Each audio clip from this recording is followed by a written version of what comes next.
Hello, mic test. I hope everything is working. All right, awesome. Welcome back to another live stream. Today we will be working on our Shopify theme project. We'll be back at it. But before we start, I'd like to say hi to you, Marcel. Welcome to the stream. Thank you for joining. It's great. I'm doing well, honestly. I kind of miss this activity as well because it's been a while since I streamed. I believe last time I wasn't really able to do the live stream because, life happens. But we're here doing something great today. So first of all, I'd like to say thank you to every single one of you who joined our Discord server. Honestly, I didn't expect it to be doing so well. I mean, right now we have 15 members in total, and I'm quite happy. No, I didn't expect it to be that big. To me, it's already a lot.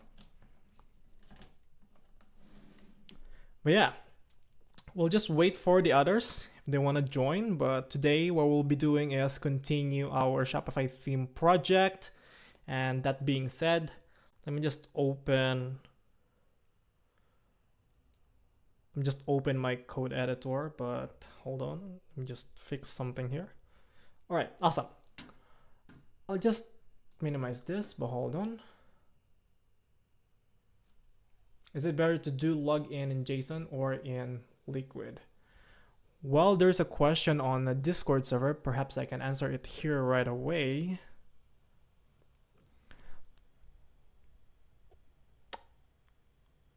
Oh, perhaps this is you.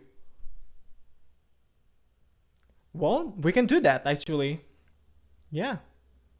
We can just work on our customer template files and, make a customer login and registration form and test it to create a customer account. Yeah, that'll be cool. Hold on. Let's do that. But before we do that, let me just respond here. Respond. I believe it's you. Great question.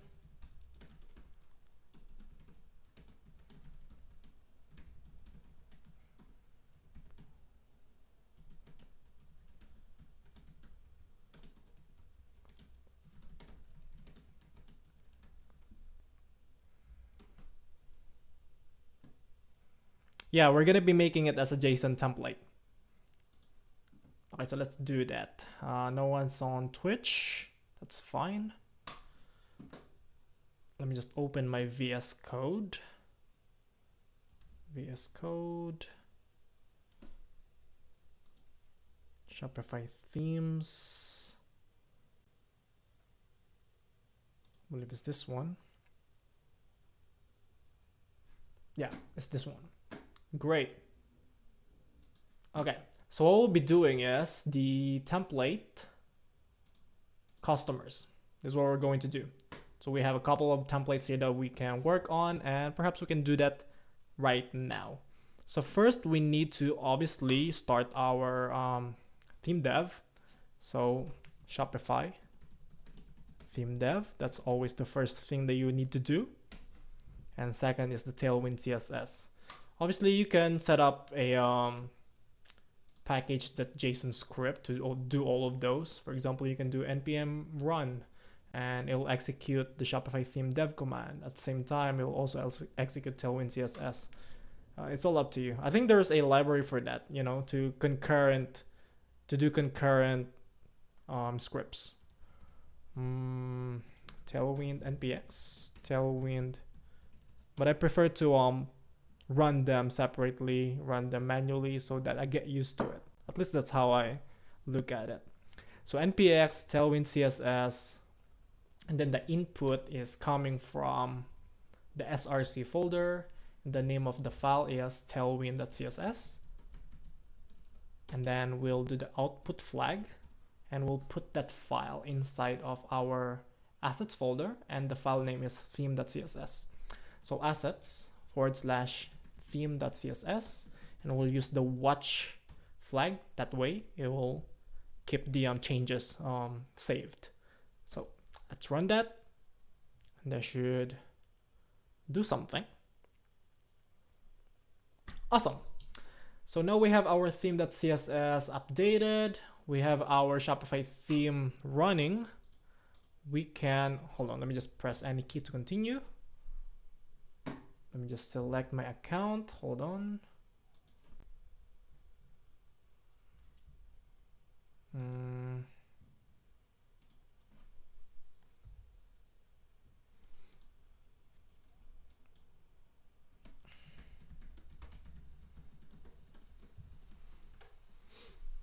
Okay. Let me just get my authentication.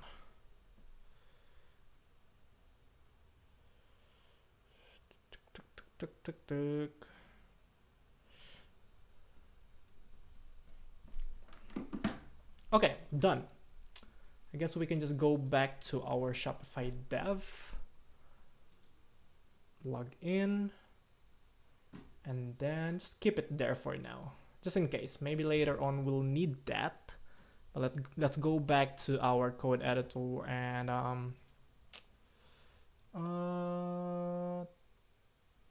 that should be good. We are logged in. Is there a problem? There seems to be a problem.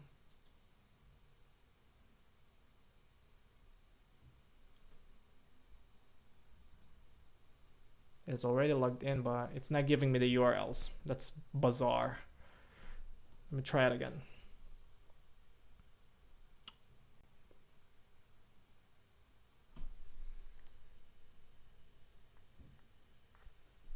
Oh yeah.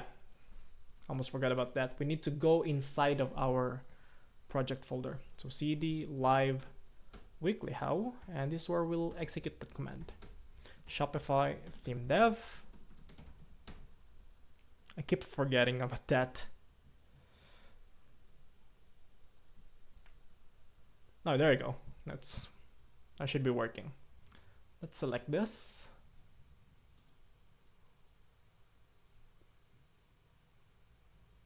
It's not working. Oh, it's still syncing. That's why. Let's just wait for it for a little bit. But while we're waiting on that, let's already open our, let's start with login.json. So we already have here the template login. So we should be able to create that page inside of our sections folder. We should have the template login right here, and it's still empty. So for now, let's just type here hello login page, just to see what's in it, or just to see if it's working or not. Okay. As always, I forgot my password, so let's go back to our developers store. Stores. I believe it's not this one. Let me just open it directly.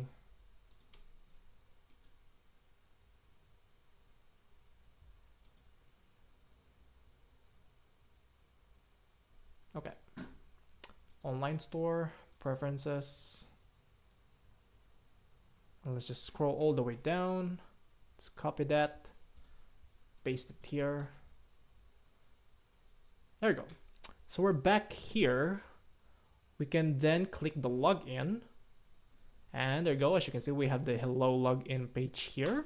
That's perfect. That means our template section is working. Now let's create the form so that we can log in. But we still don't have an account yet, but let's start with the login first. As always, it's good to always use a reference. So let's go back to shopify.dev, and then let's open the themes, and we should have here at least a reference that we can use. So Dawn, and let's explore.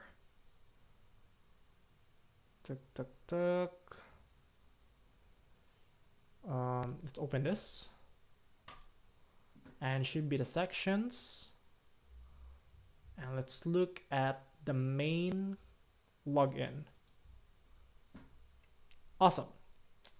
So it can be a little bit messy here because it's Dawn, obviously, But in order to create a login page, we need to create a form tag with, it's not supposed to be recover customer password, but rather should be log in. Or maybe, let me just read through. Tuck, tuck, tuck. Oh, it's this one. The customer login. Yeah. So we need to create a form tag with customer login endpoint. And then inside of it, we set up the input fields like the email and then the password. So what we can do is we can then just copy this, or you know what? Let's just do it from scratch. I think that'll be much better. So first, let's create a div. This is an empty div, and then let's create the form.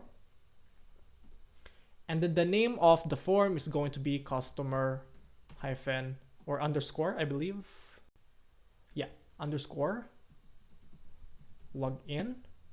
And then here, we're not gonna pass anything or an object. Instead, we'll just set up the no validate attribute. So no validate, and then set it to no validate. So no validate. It's basically, it will add that attribute to your form tag. No validate, no validate. And I'm gonna show you that later on.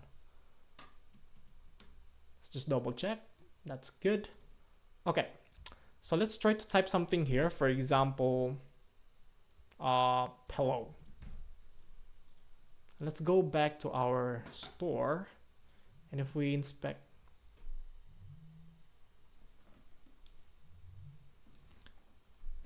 spec elements, sorry about that, I just heard something weird.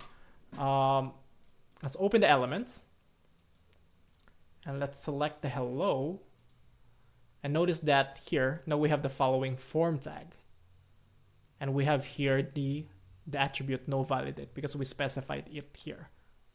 Okay, and by default you will also have the following input type hidden.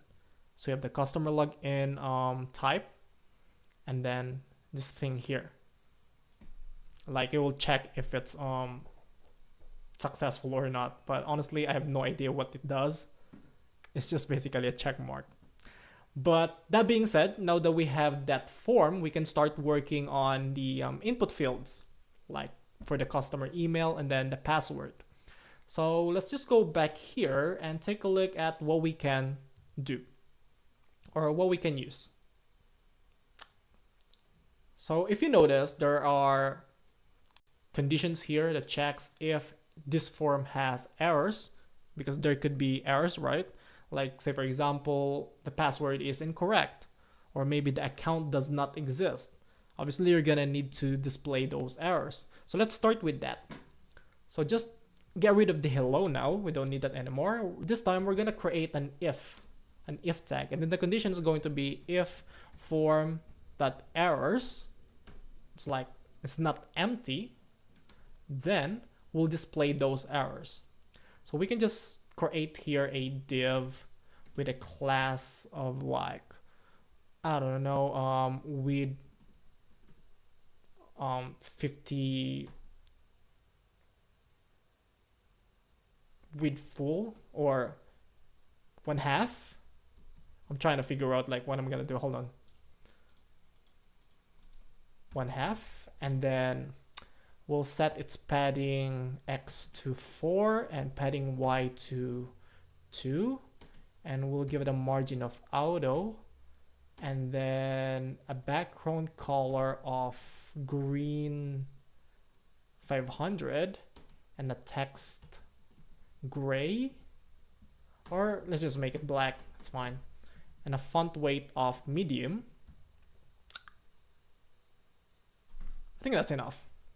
That should be good. And let's make it rounded. So rounded. And then inside of this, let's just display the text inside of a span. So form, let's use the form object, and then it should be the message. It's like that. Let's take a look at here. So, okay, it's displaying the error. right here. No, it's right here. It's also using a filter called default errors. So maybe we can take a look at what it does to get to know what it is. So liquid, it's always good. So if you don't know anything, then just refer to your documentation as always. So filters, and I believe it's going to be under string. There is no default errors here. HTML. Nope. Default. Yeah, there it is. So what it does, it generates a default error message for each possible value of the form errors. It's pretty straightforward. So if you're using, or if you're working with form tags, and if you need the errors, then you'll need to use the default errors filter. Okay. So I guess we need to put it here. So default errors. Just like that. Awesome. So we'll just save that. All right, Lord Punet, welcome back. We're back at it again. This time we'll be working on our Shopify theme. Last week we kind of did Shopify app, but didn't really end up pretty nicely because obviously I thought we'll be doing that because of the Shopify PHP course, because someone requested for a source code, but apparently it's available. So I'll just cancel that project. And what I'm doing is I'm just updating it. Anyway, getting distracted once again, or sidetracked. Let's just continue here. Now that we have the form errors created, now we have that, we can start working on the input fields. So we have here an example, and it's using an input type email and with a name customer email, with an ID customer email, so on. Let's just do it ourselves. So underneath of the if, let's create a div with a class flex calls and gap y2, and perhaps we can add a justify start. I think that's good. And then we can create the label for the input and then the input field. So first let's create the label, and this is going for the customer email. So customer email, and then we'll just type email address. And next up is the input field. So let's create the input. We'll set the type to email, obviously, and then the name of the input. This is very important. If you're working with forms, it's always important to refer to your documentation and make sure they're using the right name, because typos is not really, accepted. If you have typos, it's not gonna work. So make sure that you are using customer, and it's going to be using a bracket notation, and then it's gonna accept the email only. So since this is an email, we're using the customer, the bracket notation, and should be email. This is important. Make sure that you type it correctly. Okay, so now we have the type, we have the name. Next up is the ID. We'll use this. That way, if we click the label, it will go straight to the input. And then for its value, we're not gonna need to put anything in there unless it's using something here. No, it's not. It's just using the autocomplete, autocorrect, capitalize. It's not necessary, but you can customize your input fields as you want. For the placeholder, yes, maybe we can add something here like, please enter your email address. Okay, let's just close that. Good. Save it. Go back to your online store, and now we have the email address here. And if I click this, it should highlight the input field. Great.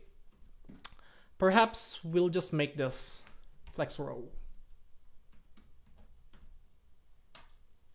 Flex row. Or maybe I'm doing it wrong. Let's go to Tailwind. Documentation. Flex direction. Flex row. No, I want the flex column. Flex column. There you go. Great. Now what can we do next? Perhaps let's just customize the input fields. Let's make it more pretty, I would say. Okay, let's add a class. And let's give it a padding X of, or padding of 4. And a border. And a border color of green. I think it's supposed to be B green 500. Am I doing it right? Let me just research. No, it's supposed to be border. Border green. Let's make it 700 and let's make it 2 so it's thicker. Okay. Let's make it lighter. And I want it to be rounded. So rounded. Let's make it full. Okay. I think that's much better. I would say so. Let's not make it too complicated. Right. Next up, let's just add here. Perhaps we don't need to, because on our theme layout, I believe we're already using a container. Yeah. So what I'm trying to do is just to add a margin Y here. Like 10. Just to give it some space. And also, I'm going to add here a heading title. So H1, and we'll call it, but for that, let's give it a class of text extra large and a font weight of bold. And we'll just try to say customer login. That way we have that kind of heading title, just for the sake of like having a heading title. And let's give it a margin Y of 5. Great. Next up is the password. Let's do that. How did they do that? So now we're done with the email. Next up is the password. So there are times where an online store doesn't need to, it's not asking for a password. So it's always good to ask if it's needed, because sometimes when you create like a Shopify theme or an online store, you can set it up on your admin page that, hey, I don't need users to create a password. You can always find that on your settings, customer accounts, and here, right? But I believe we are asking them to create a password by default because we're using the classic. So customers, if you're using the new customer accounts, they don't need to use the password. So that's the whole point of that if form, that password is needed. So let's do that. Underneath of this, we're going to check if form that password needed is true. Then we'll just copy this, paste it here, and then change this to password. And for the input, this is important, the type should be set to text. No, I'm kidding. It should be password, because otherwise you're gonna be someone can see your password. So make sure that the type is password. All right. And the name, change the name to customer password. Okay. So it should be password. Double check. What is it using? Password. Okay.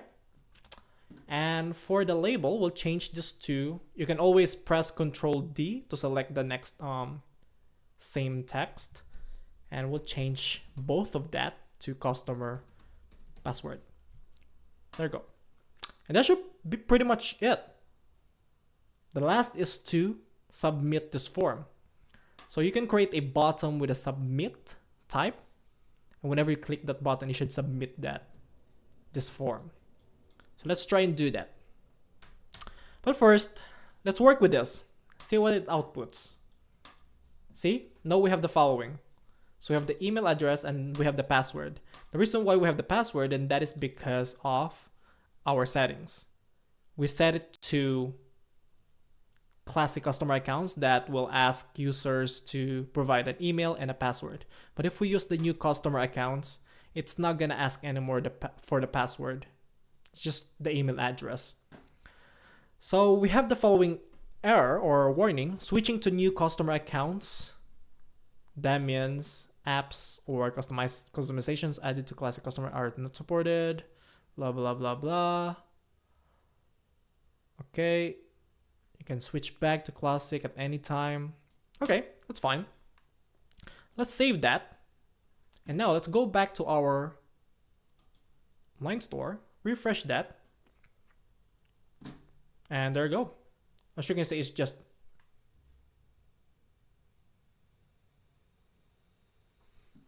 that's weird.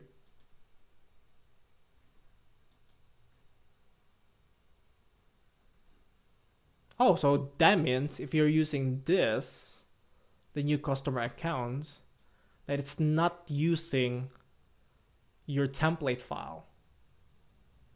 It's using the Shopify.com authentication. That's interesting. I didn't know that. So let's just look at, notice that the URL at the bottom left, I don't know if you guys can see that, but the link, the bottom left corner, is saying Shopify.com and then account, and then that's pretty much it. It's no longer using your own login page. It's going straight to Shopify.com. So that's interesting. So that means if you're using that new account,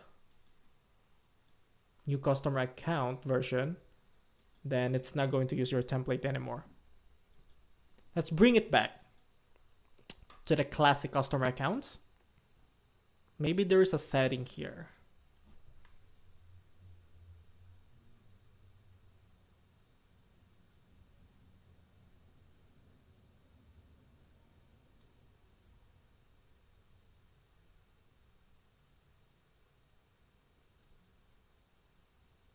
Okay, interesting. So that means, yeah, it's not going to use your templates anymore if you're using the new customer accounts version. So let's bring it back. And now if I click this, it's still using that. Let's just reload it multiple times. And there you go. Now it's back to the localhost login. If I click that, we're back at it. Okay. So that's the difference between the classic customer accounts and the new customer accounts. But that being said, if that's the case, then I don't think it's necessary to check if password is needed unless it's being used by other things. But obviously, it's always a good practice to check if it's needed or not. Because previously in the past version of like Shopify, that's how it works. You can still input your email address if you're using a different version of customer accounts. But now I think it's going straight to that Shopify.com authentication. Though I could be wrong. That being said, we can go straight to the button so that we can submit this form. Let's try that. So button, and we'll use the type button, or should be submit. And we'll just type here log in.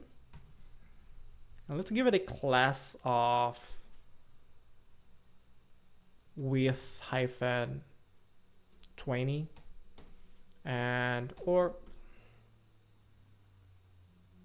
let's do a half, and let's give it a padding X of, perhaps no, let's not add a width. Let's just give it a padding X of 5 and a padding Y of 3, and then a background color of green 500, or yeah, 500, and a text black, by default should be black, and a font weight of medium. And if we hover this, we'll change the background color to green 700. That's it. I think it should be good. Okay, so we should have that button, but let's also add rounded, make it full. And also, since we are inside of this div, what we can do is add a flex here, and let's also flex it by column. And let's add a gap Y of 5. All of this just customization, so no need to worry. But the looks of it, it's not working, and that is because it's creating this form here. So perhaps we can just add the class here. So class, pass it here. There you go. Now we have our login page. Let's try it. If I click login, it's asking us to confirm that we are not a robot, which is good. Let's just complete this. Yeah, this can be annoying. Sorry about that. Okay, submit. Come on. Can't be serious right now. Oh, while we're doing this, how are you guys doing?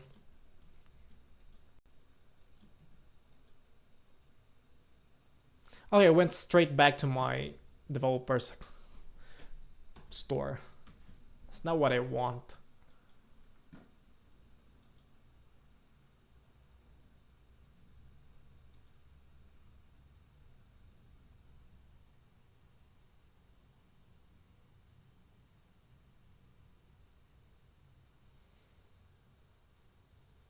Are you guys seeing what I'm saying?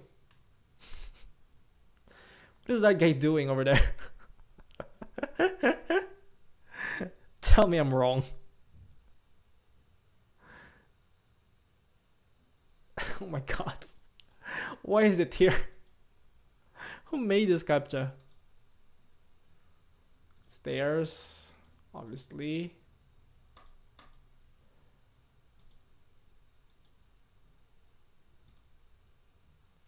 And it's going straight to that page. And usually if you get that kind of error, what you can do is just use the preview URL. That way you can still use your theme. Okay, let's try login. And there you go. There's something going on. So this is the error. So since that's an error, it's not supposed to be green, it's supposed to be red. So that's pretty dumb. By the looks of it, the form message is not working. Perhaps I made a typo.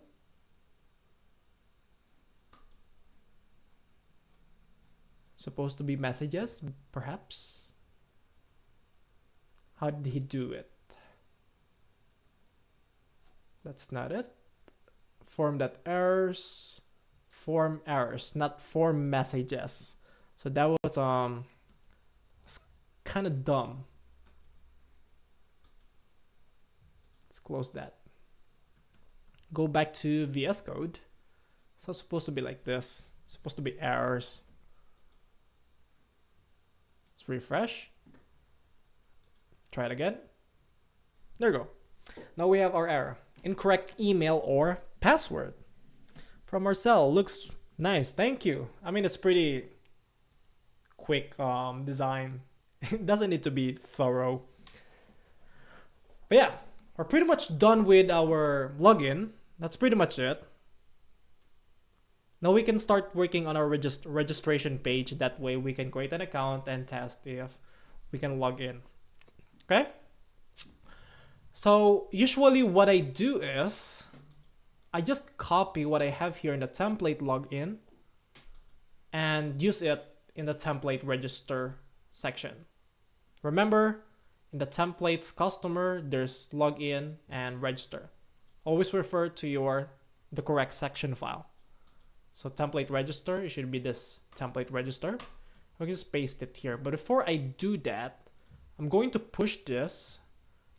That way, you guys can see the changes I made. So let's do this. Completed. And it should be the customer login template. Commit. And we'll just push that later. Or I can push it so you guys can see it. Do I need to pull something? Nope.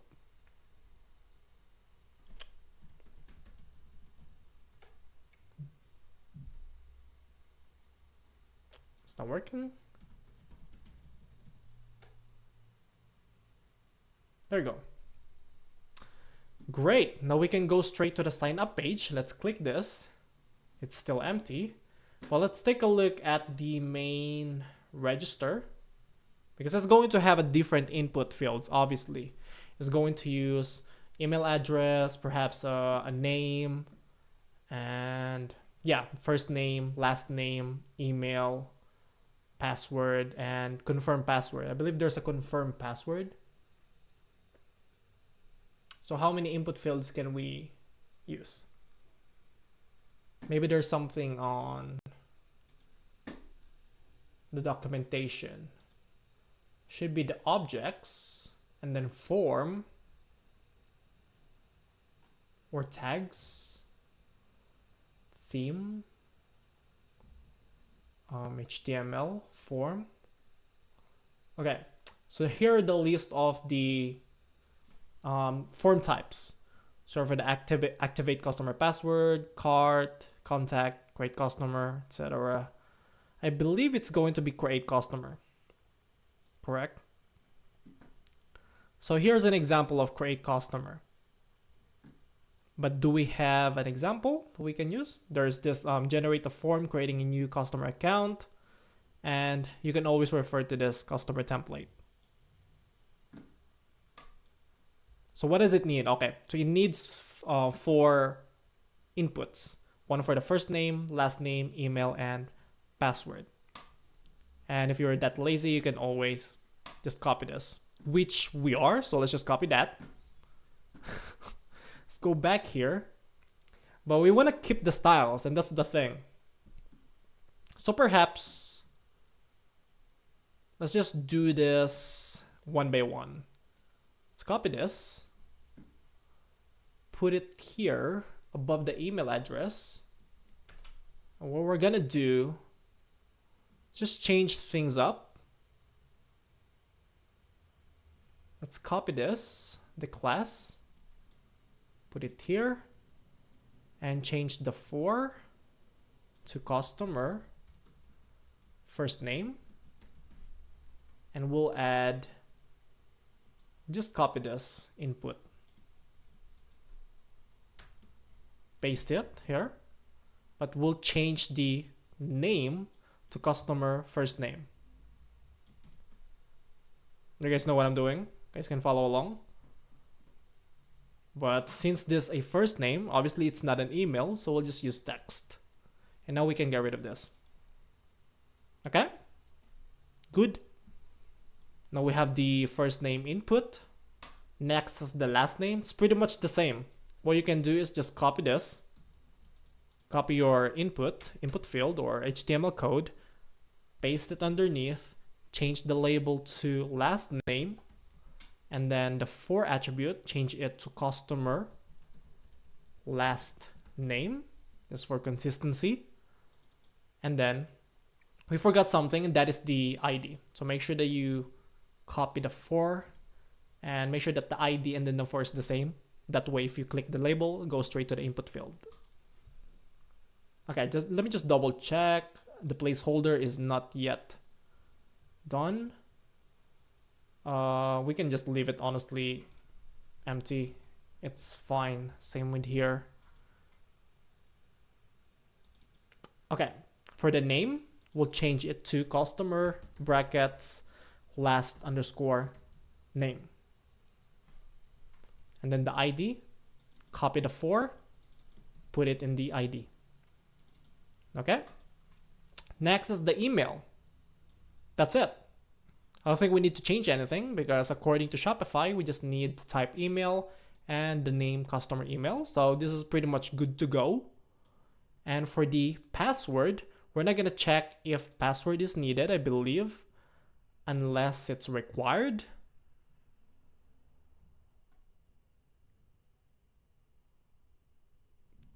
Before we continue, there's something here that I need to look at. But let's just take a look at Don's template or section. So by the looks of it, it's not checking if form that required password is being used. It's not being used, so we can just get rid of that if it's not required. It's not necessary. So I guess we're good. We have the customer password.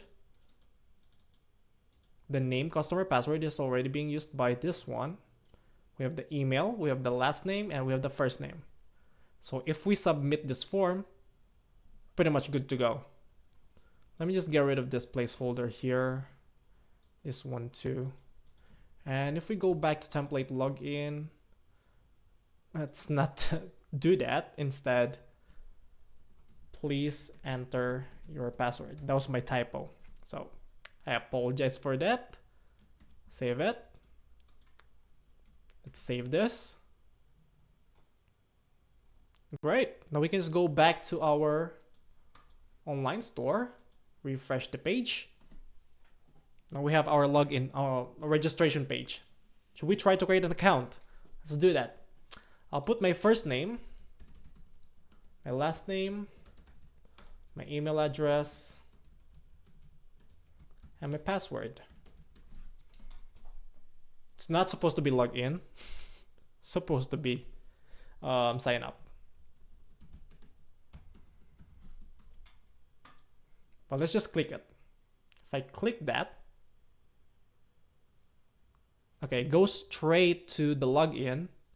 But let's go back to our admin page and look at the customers. Looks like we don't have an account yet. So it didn't work. Perhaps we're missing something, but let's try login.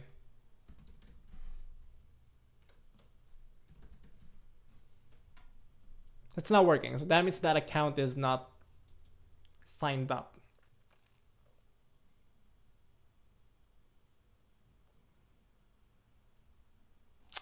So perhaps we're using it incorrectly. Yeah. Because the form is incorrect. It's not supposed to be customer login. It's supposed to be create customer. So that is my mistake. So create underscore customer. Okay. Create customer, save, and then go back to your store, sign up. Let's do it again. Bernard at WeeklyHow.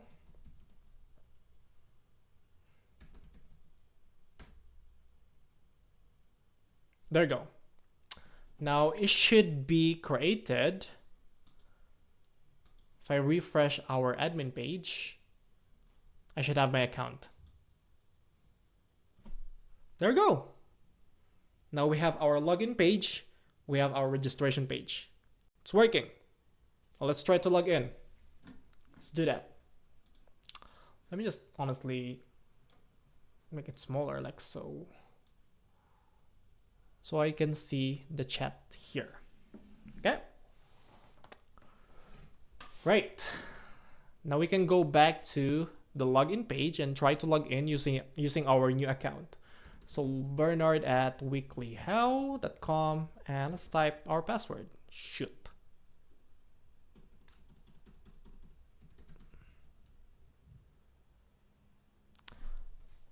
Okay. Hi Scripted, welcome back to our stream. How you guys doing? Sign Dog, what's up? Welcome back. Good to see you again. How you guys doing?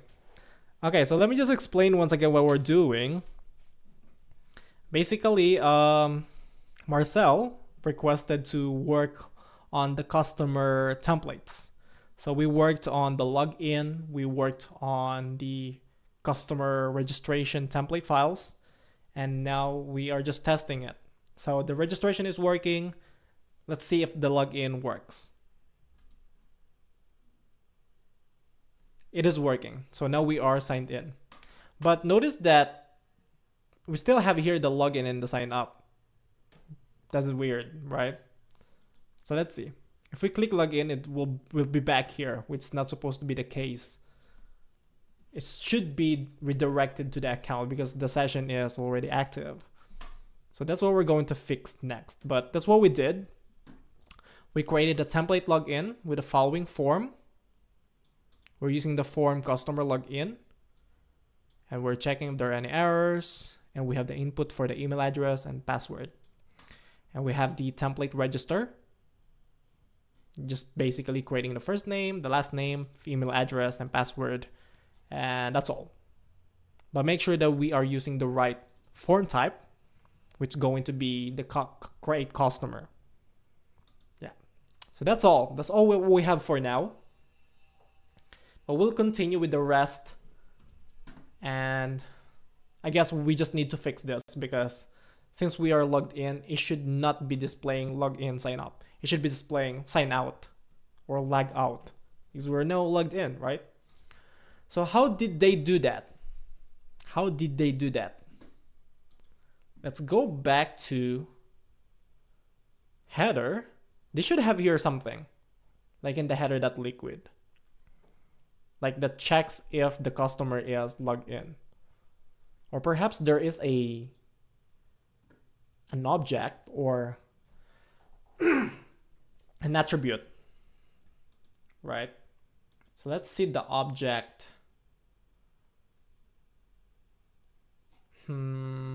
Shop. Maybe there's a user.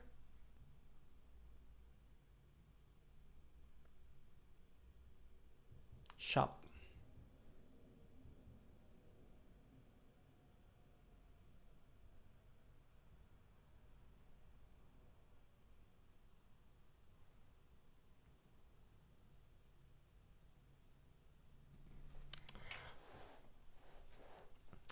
You're making themes with Liquid. Yes, we're back at it. We're back to the Shopify theme development project. From Mark Johnson, the type in editor is really small. Or you mean my text? I apologize for that because I always zoom out whenever I'm working. So let me just make it bigger so you guys can see. Is it better? Is it better? Awesome. Okay, so that's what we have. Let's just go back to Shopify's Dawn, and maybe they have here something related to that login button, because obviously you can't just display that if the user is already logged in. You can always search login. Okay, so they're using the same condition. If shop.customer accounts enabled, then they'll display that route. But what if But what if there's a customer?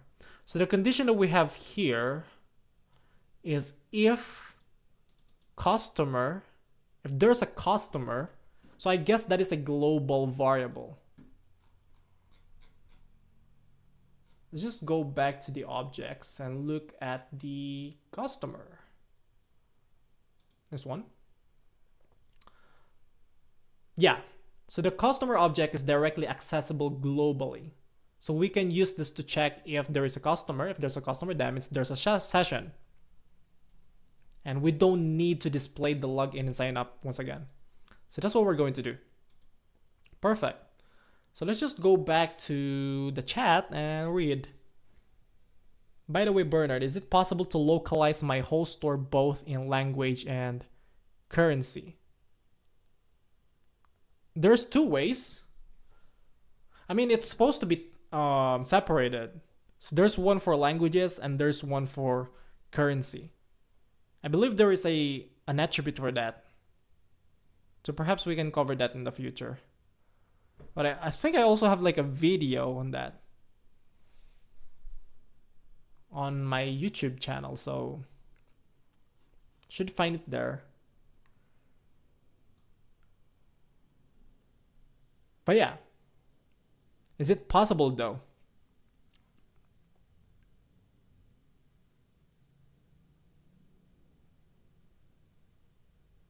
Yeah, it should be possible.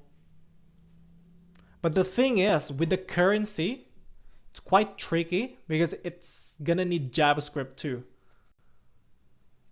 Unless Shopify already implemented something related to that, because I remember in the past I'm having issue with it because of the localization and also like the currency, that the price is changing depending on the currency, right? The code. So you need to use JavaScript intl class and use the currency and change the currency code to a different thing. So for example, euro or dollar, right? So there's always a JavaScript thing going on in currency part of Shopify theme. But I'm not sure anymore. Maybe they have implemented something like a filter to change the currency. My client wants his online store to be in 3 languages and accept 3 different currency based on their customer location. Yeah, most Shopify themes should have that.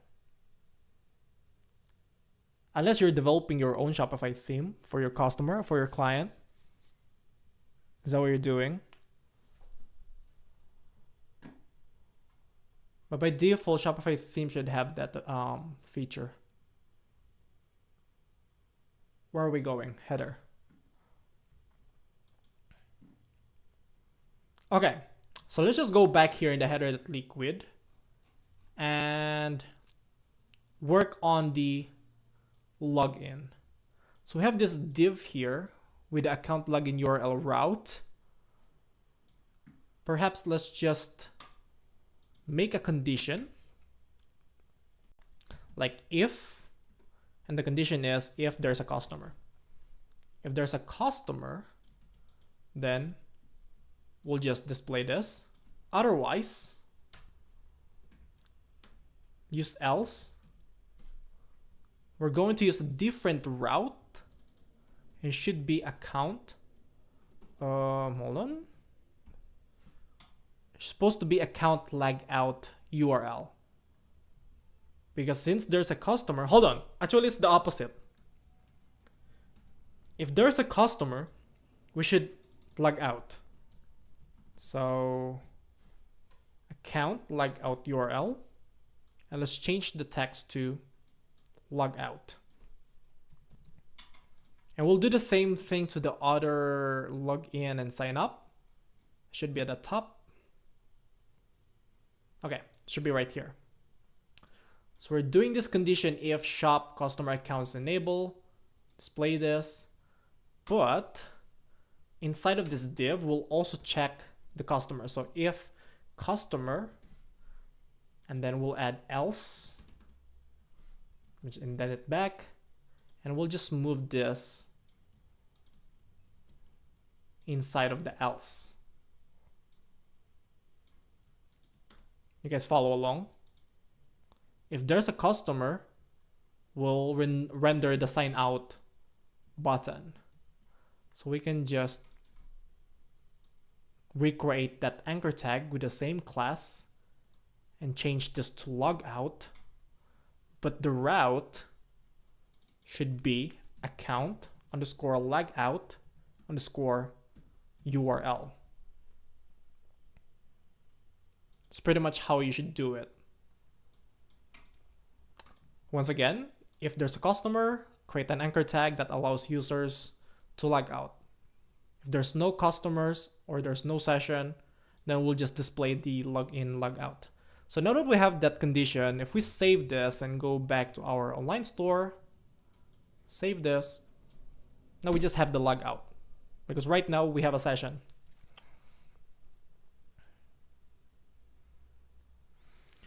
So once you're done with your theme, you just install it on your storefront. Yes. Unless you're building a headless online store. That's a different process. You need to host your web app. But if you're building an actual theme, then yes, you need to install it on your online store.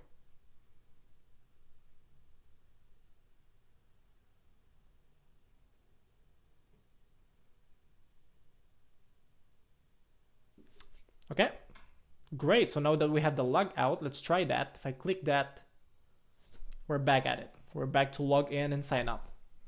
If the login should go back here, sign up, we have the sign up page. Let's try it again, log in.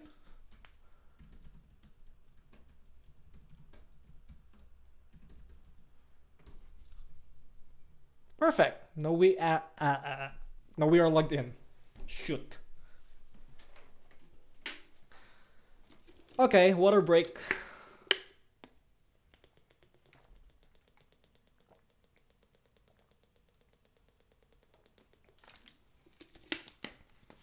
Well, that was fun.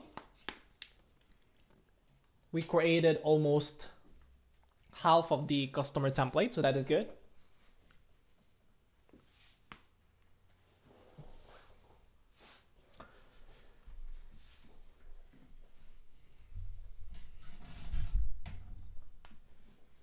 So why headless? There are many reasons. Yeah, could be one of the reasons why. Like, you can use a library like Next.js to build your own web app. Also, with headless, you pretty much have control of everything you want to do with your online store. You can pretty much create anything, honestly. Like, say for example, if you're building like a web app that is for learning or education, or say for example you're building a web app that allows customers to buy online courses, you can do that with headless e-commerce. But you're still like connected to Shopify to create those accounts, to get like paid something. So it's not limited to just physical products. One of the problems with Shopify theme is that like you're pretty much limited to liquid and you can't do anything about it. And if you want to like customize it, you're gonna need to use Shopify apps. But with headless, no, you can do pretty much anything. At least that's what I know.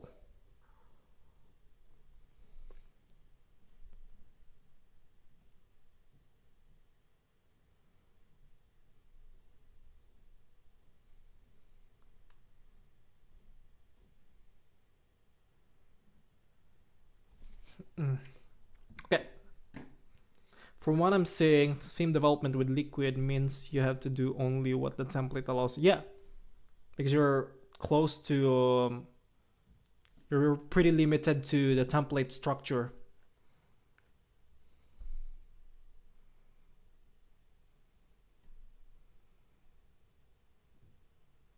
Like you need to follow those templates.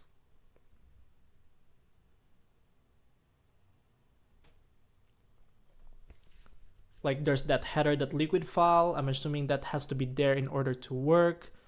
There are sections that doesn't need to be existing, but like I said before, in order for a theme to work, you need to have the templates. It's one of the structure or skeleton of a Shopify theme. Templates is one of the most important directory of a Shopify theme. Next, honestly, no. First is the layout, because you need the theme.liquid. That's the root of your project or a Shopify theme. Next is the templates. Second is the sections. Obviously, configuration as well is important, and locals and assets. But yeah, you're right. It's more limited to that structure. Unlike with headless, obviously you can do whatever you want with it. Like you can create your own routes. You can even work with APIs. So you're not limited with what you can do with your web app. Okay. So we can now push this. We should be good. We can just get rid of, or not get rid, but like push the template register and log in. And we can just type here, completed customer register template plus fix. And also, let's push this. Completed. Or let's just bug fix.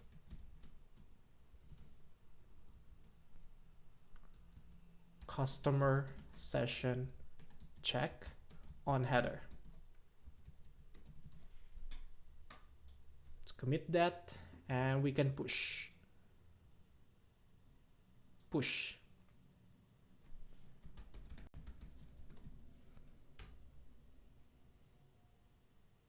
Okay, perfect. Now we have the template login, we have the template register.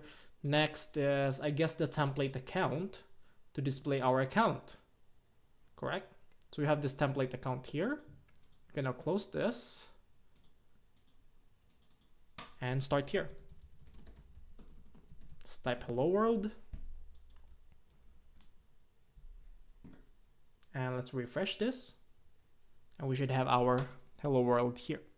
Perfect. What can we do here? Let's go back to the theme Dawn and use the main account as a reference. So what are we displaying here? So we're displaying the orders of the customer. And we are displaying a title. Speaking of title, I believe I forget to edit the this thing right here. It's supposed to be customer registration. So I keep missing that. I apologize. What about the template login? Customer login, that is good. Yeah, that should be fine. We'll just push that later. Okay. So we just need to display all of the orders of that customer in the account page. What else do we have? I guess this is one of the most heaviest template file because it's also using a paginate. So we're gonna need to create a snippet file for that as well. So for each order in the customer orders, it's creating a table. Do we have like a... Okay, let's use this customer account here.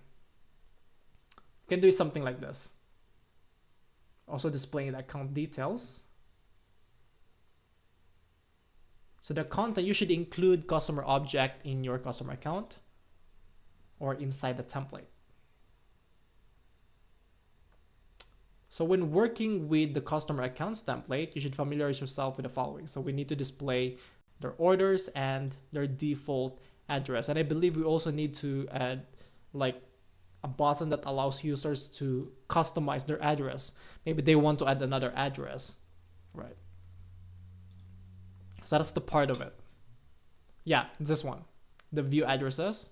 If you click that, they can customize their addresses. They have the primary address, secondary address, etc.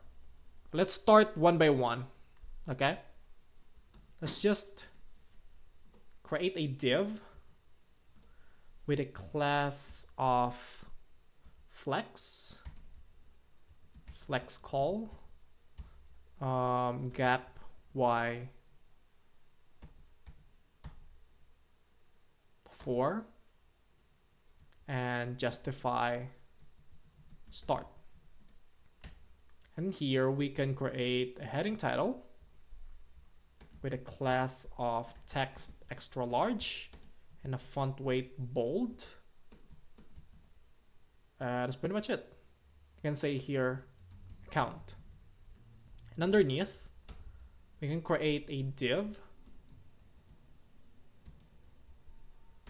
with an anchor tag with an href value of routes object, and should be the account layout URL with a class text green 700, and I guess we can use underline, and if we hover, we change the color to text green 900. Okay, and let's type here log out. Save. Refresh. Okay, so we should have the log out. But we're not gonna log out, obviously. What I wanna do is just to add a margin here, margin Y10.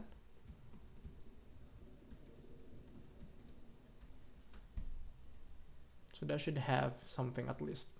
It's not close to the header. Great. Now we have the heading title and then the div that will allow us to log out. But I mean, there's also log out here, so that doesn't really matter. But we're just following the template here because there's a log out here. That is fine. Next, the table. This is where we're gonna be working with the for tag to loop through the customers that order object. Okay. How are we gonna do that? Let's create the table. Unless there is an object to create that table. How are they doing that? So it's just basically using a pagina tag and paginated by 20 items. And it's checking if the customers that orders that size is greater than 0, then display the table. Otherwise, I believe it's going to display something like, oh, there's no order. We can do that as well. Okay, so first is the paginate tag. And then what type of object are we going to paginate? That's going to be the customer dot orders. And how many items do we want to display per page? 12, 10 items per page. And now we can just loop through that. So for each order in the customer that orders object, then we'll just create here like the table rows. So before the for, we're going to create a table tag and just move this for tag inside. Just like that. And inside of the for, this is where we're gonna create the table rows. And we can create here the table data. And what are we displaying? So we have the order number, we have the date when it was ordered, we have the payment status, fulfilled, and the total cost. Okay, let's create the table heading. So it should be TH. Is it right? Or am I doing it wrong? Is it T head or TH? I don't HTML anymore. Oh, hold on. Yeah, it's T head.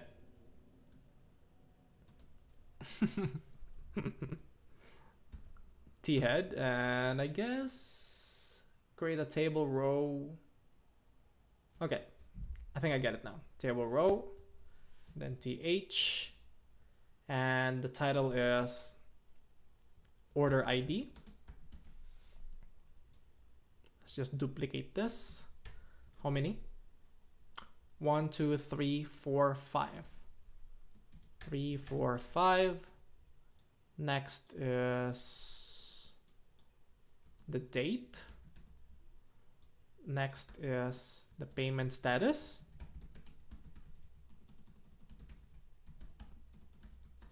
Next is the fulfillment status. Fulfillment status. And the total cost. Let's put it here. Total cost. From Vale, I really appreciate your classes. They help so much. Thank you so much. Appreciate your comments as well. If you have any questions, don't hesitate to ask. Oh, by the way, this is your first time on this stream. We do have a Discord server. Let me just announce it. And you can always join us. And it should be right here.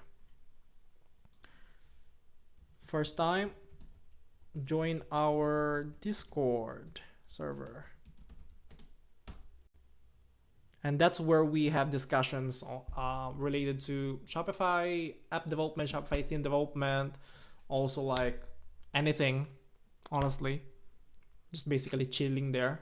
Also, I noticed that most of you guys don't really use other categories, so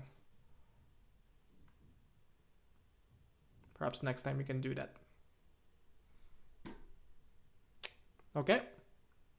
If you want to join, feel free to do so. It's always good to have you guys around. And if you have questions there, feel free to post it in Discord and everyone can help you, not just me, which is the best thing ever. I really appreciate as well everyone who help others. So shout out to everyone who do that. Great. Let's continue. So since we don't have an order, maybe that's the reason why it's not working yet. Or maybe I haven't saved it. I haven't. So let's save that. There we go. Now we have this. Let's style it up. Class. I believe there's a class called table. No, there isn't. Let's look it up here. Table auto.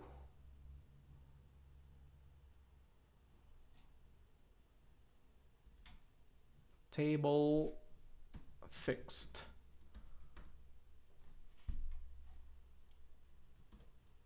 Let's also like add a color, a border.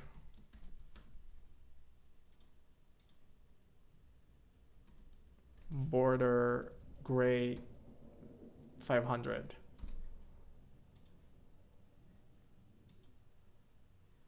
Perfect. That should be fine. I don't mind that.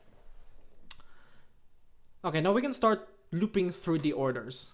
First is the order ID. So let's just duplicate the table data tag 5 times. And we can use the orders variable. So orders dot. What is the first? It's the order ID, right? So it should be order.id. Next is the date. Orders dot which date? Created at, right? That's the order. Maybe there's another attribute that we can use. Or maybe I'm wrong. I'm using the order ID, but there's also the order number. Let's look it up later. For now, let me just use the created at. And next is the payment status. So orders dot status fulfillment status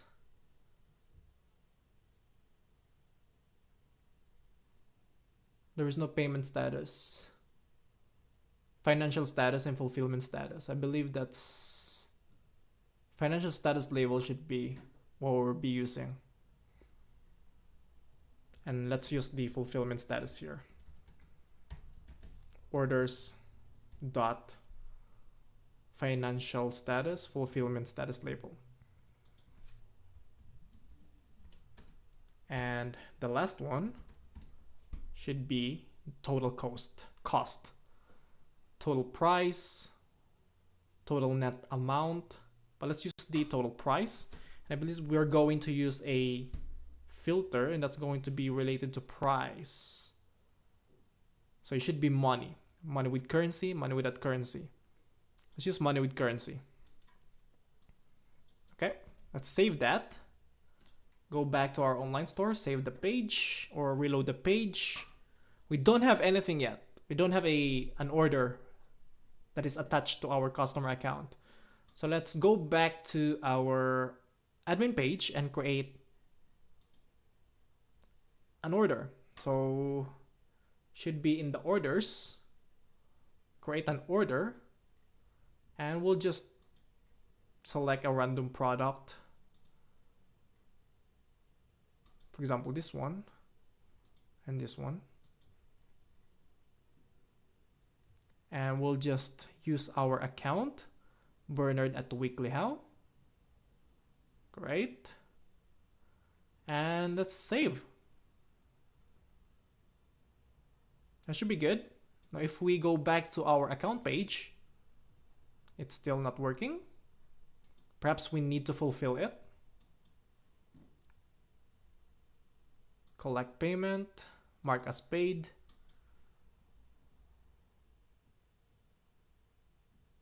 Okay. There you go. So you need to make sure that it is marked as paid and it's either unfulfilled or fulfilled, honestly.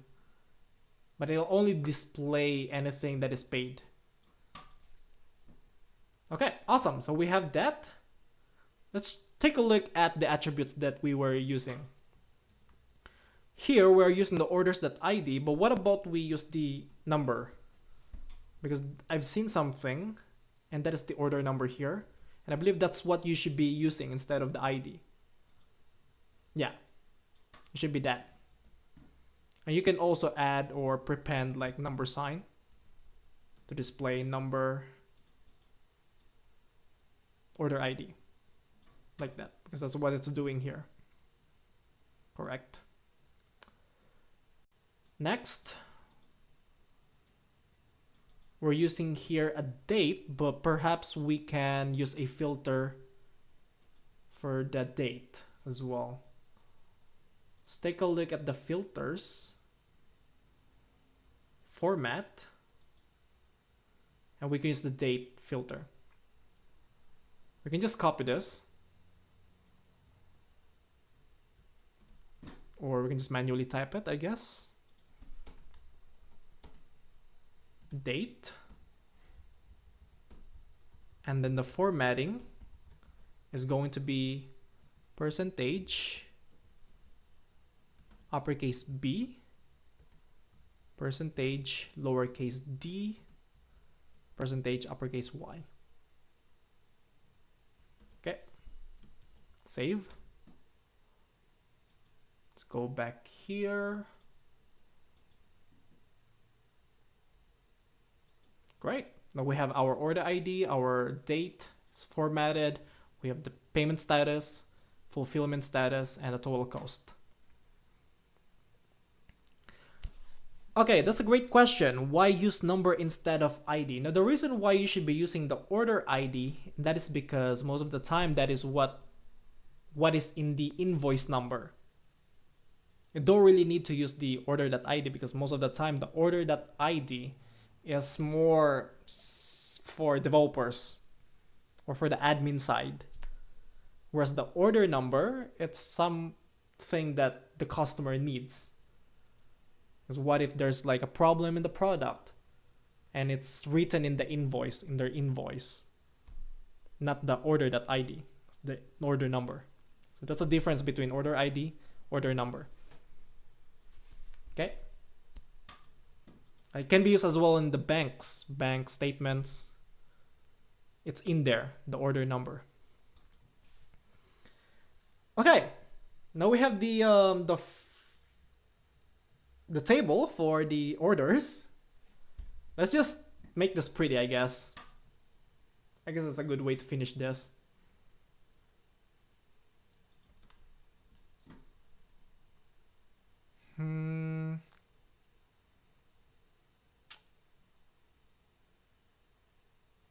Table T head. How did they style it?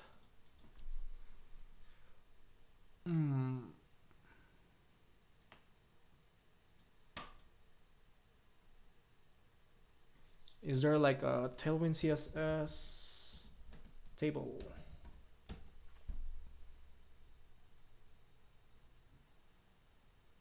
You can just copy something online. Nothing wrong with that. Let's make it pretty. I like this. Okay, let's take a look at the code.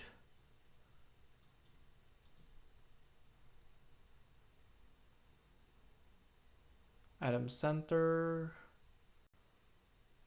That's not what I want. This is not really a table. This is more like a... Oh no, it is a table. Table, white space, no wrap. T body. Oh yeah, I'm not using a T body. That's what I noticed. Forget about that. So before the 4, we should be using a T body. And that's why my table looked bizarre.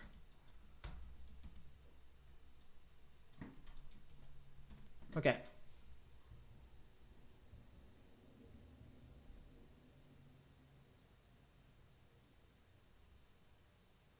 Background gray 200.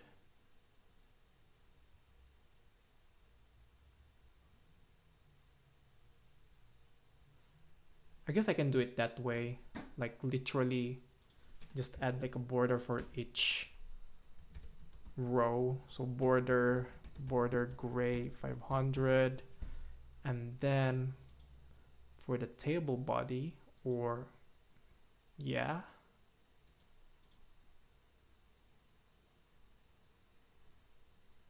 for the table body, we can add a class. Let's make it like flex row, and let's add a gap of y2. I'm not sure this is gonna work, but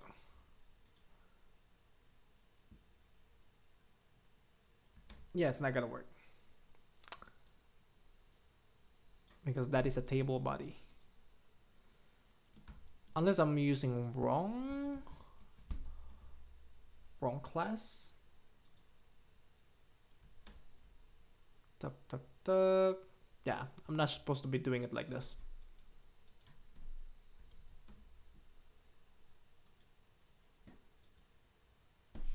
Okay, I think that should be enough.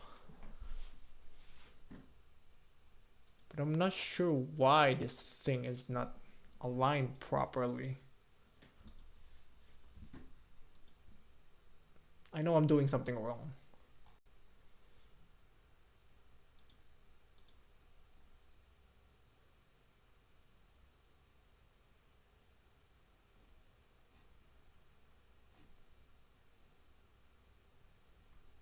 Okay, let's try and use this.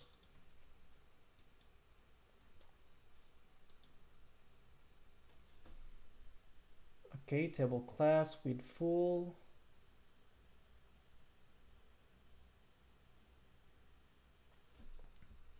Let's just copy this. I don't think there's something wrong stealing with styles. So let's add a class.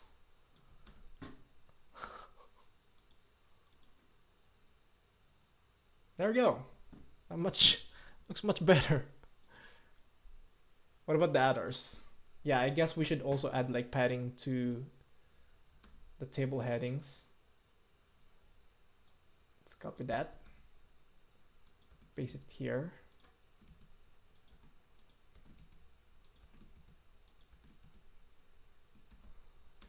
And let's do the same thing.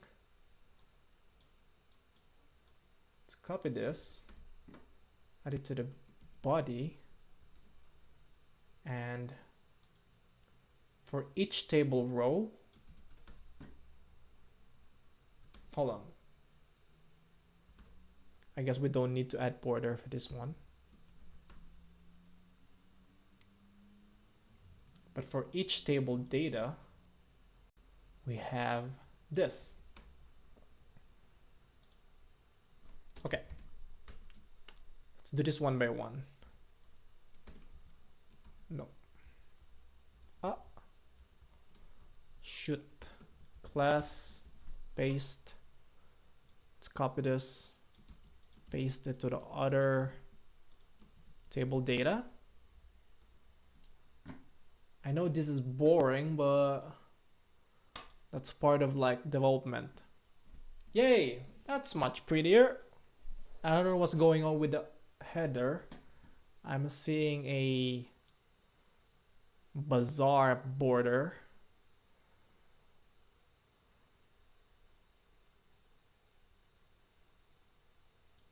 So border B. There's a black border here. I don't know where that come from. I think it's this one. Let's get rid of that. Yeah, it is. Yeah, much better. I like that. But you see, we need to be able to click this, because if we click this, it should open a page, and that's going to be the template order that liquid. So by default, this right here should be an anchor tag. So let's put that underneath.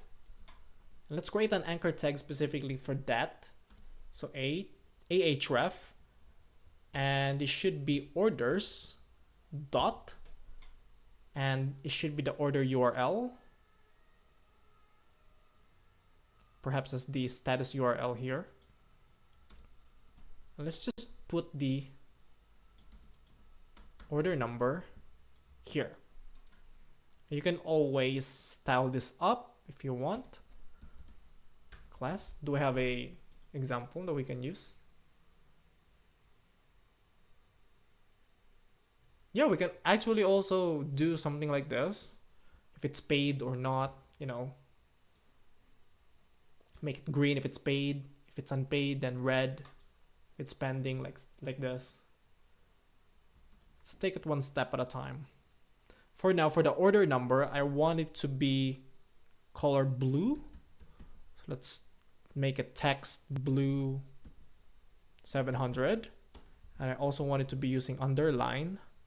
And I want it to be using font bold. That's it. Yeah, there we go.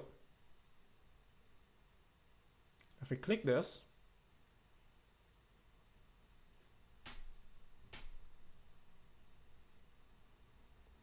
it should display this. But let's take a look at Shopify's way.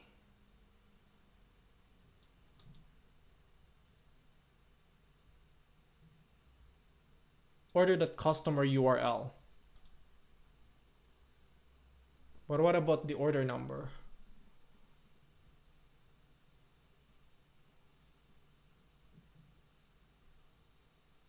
It's using order name. What does it display? Name? Let's get rid of the number. I think that's what it displays. Yeah. So the order name, order.name displays that number with the number sign. So you don't have to type that and then number, order number. So just use orders.name. Next is the customer URL. I don't know why I'm using order status URL. Customer order URL. Is that the one we should be using?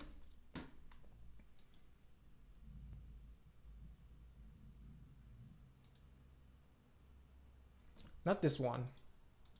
Supposed to be the customer URL. Customer URL.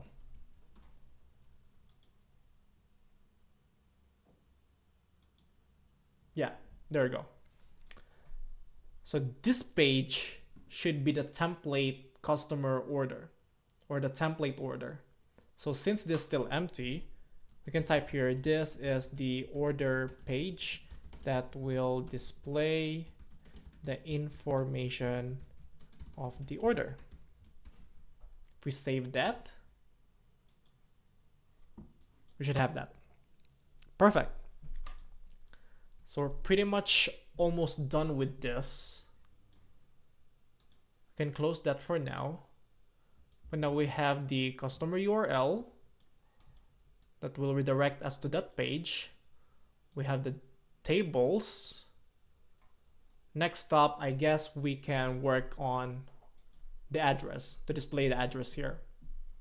Let's do that. So we have here a div that will display the title, the logout button, and then the table. Where can we put, excuse me. Let's go back. Where can we put the information of the user? Perhaps let's just do it here. You know, we can make a flex column. The left side is the logout. Hold on, let me think this through.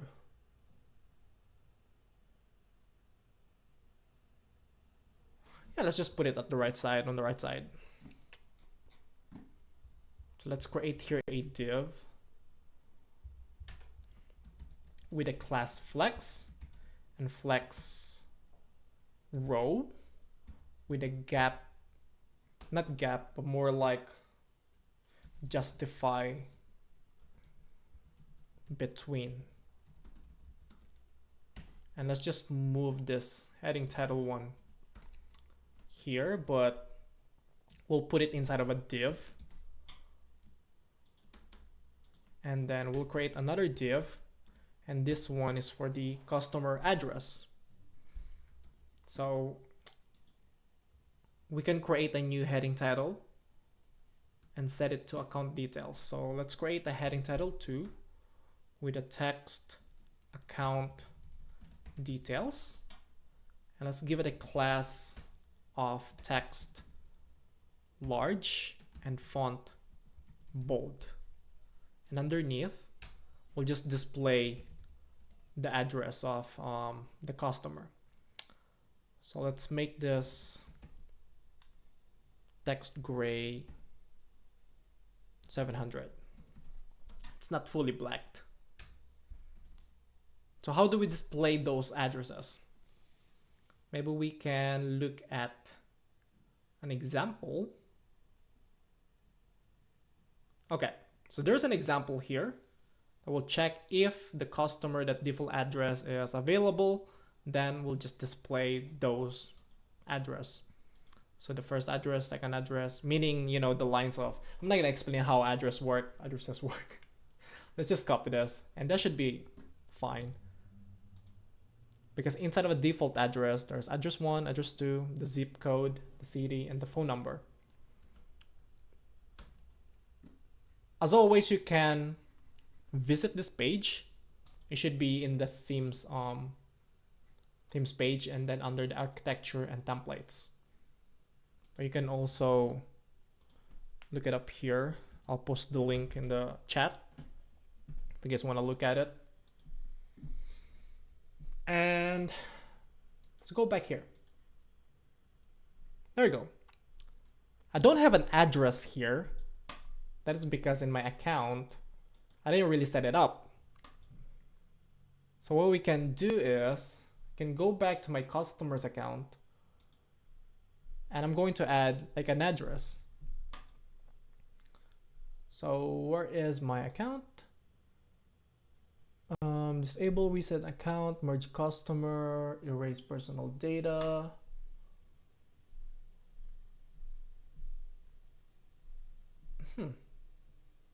There's no such thing as edit. Edit contact information. There it is. What about the country? Manage addresses. Oh, there it is.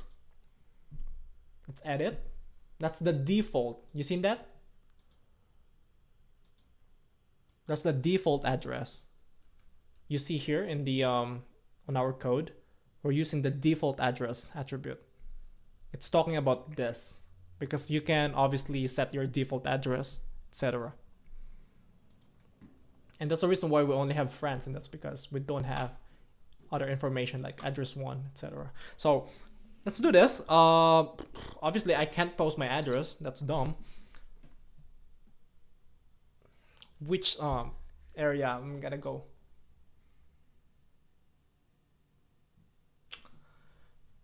There you go. That's fine. Back to move. Let's just type random text.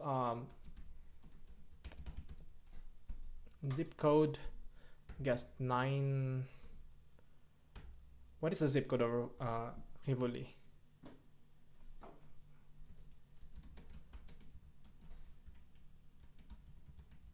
I'm not familiar, honestly. 75001. 75001. Phone doesn't have to, but you can type always your phone number like that. That's not my phone number, so don't even try contacting. Okay, let's go back here. Voila, there it is. Now we have our address. Con details, the address, the first address, second address, and the city, country, and your phone number. That's pretty much how you display those. Okay. Any questions? Let's take a break for a little bit.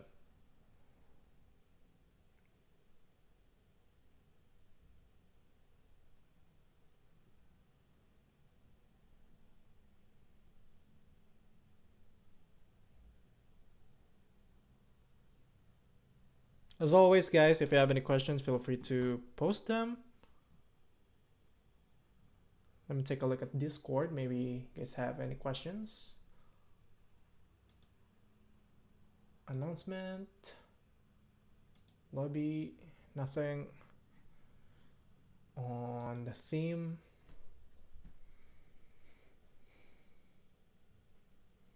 Can I use metafield to meta object in the theme to essentially create a custom product review and display it?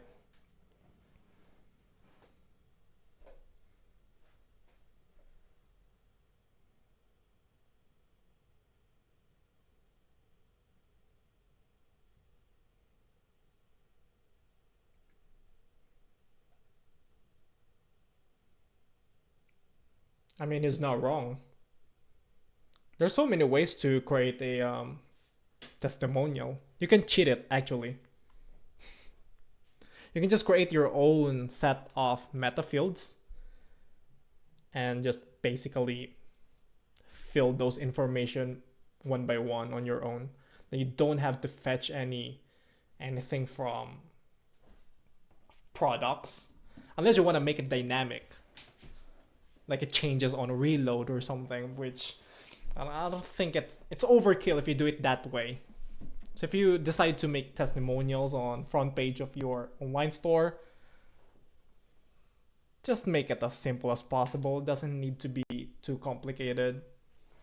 And just use meta fields that you can fetch directly.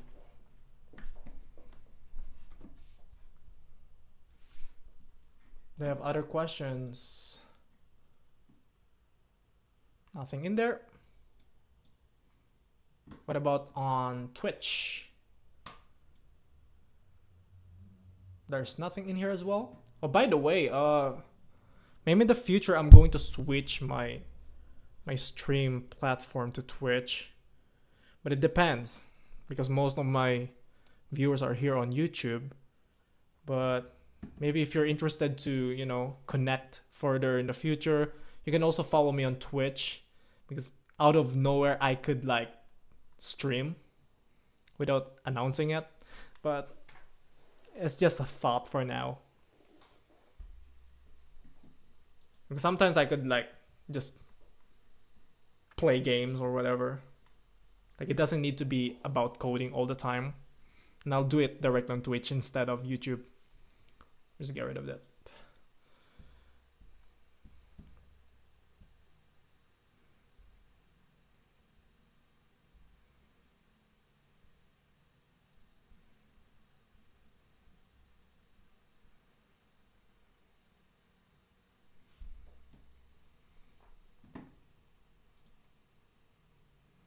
Okay, let's close this. I don't think we need that. Let's close this too.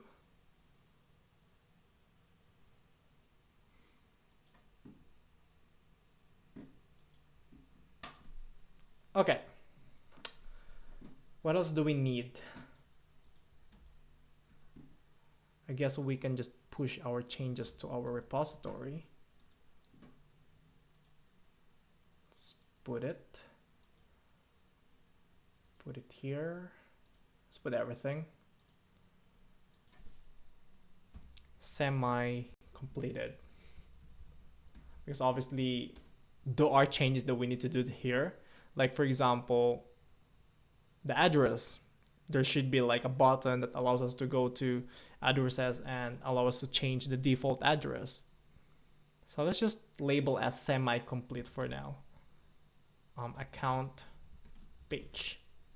Customer account page.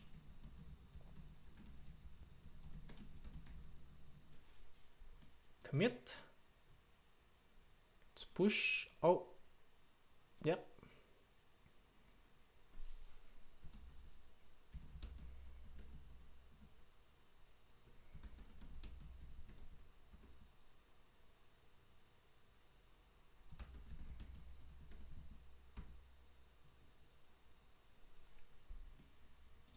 Okay. I can close that now.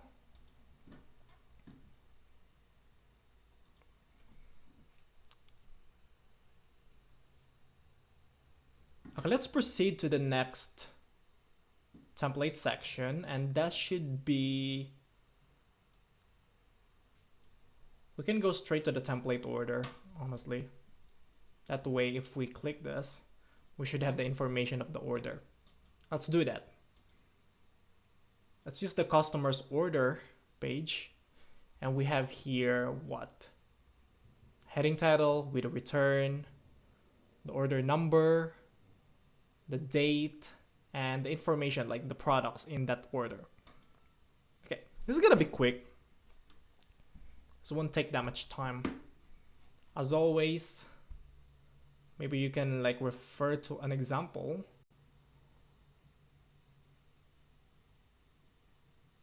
There's not much. Okay. Maybe in the DOM we can use it an example. Main order.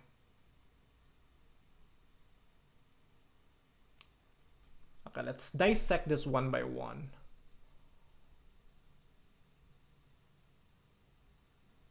This is the heading title,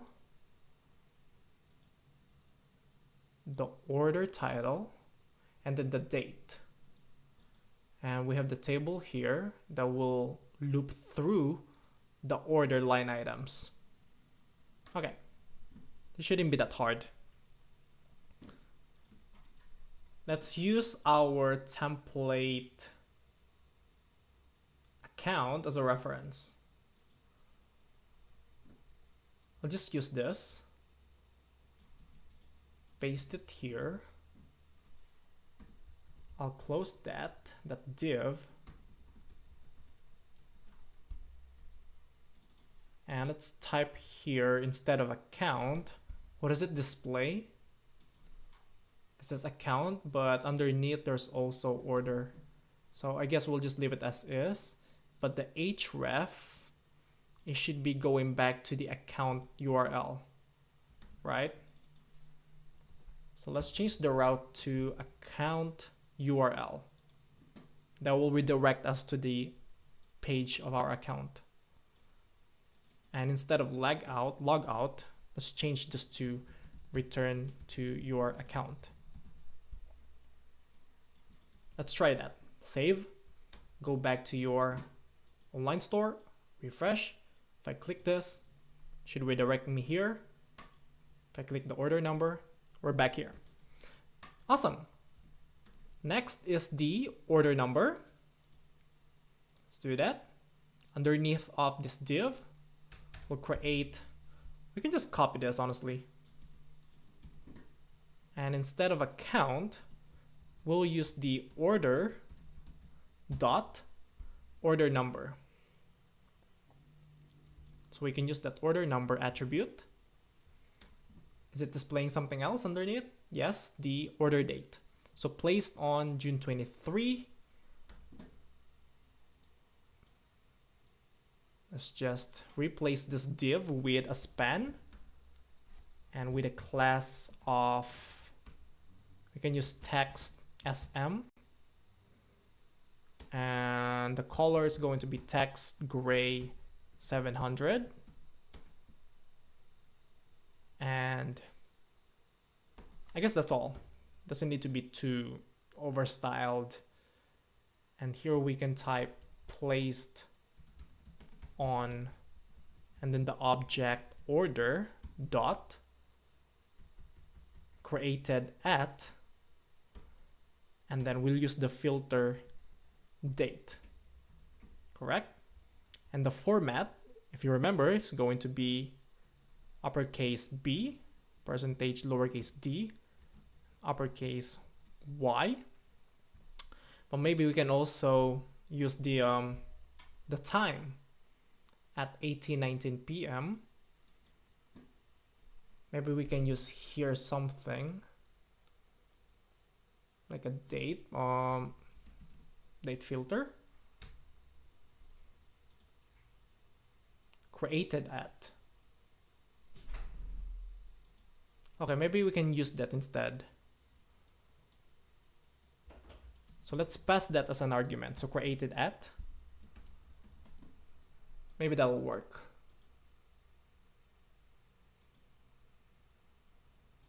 No, it doesn't work.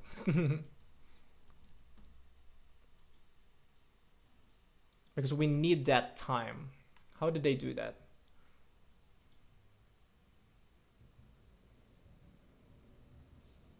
We need to use the format.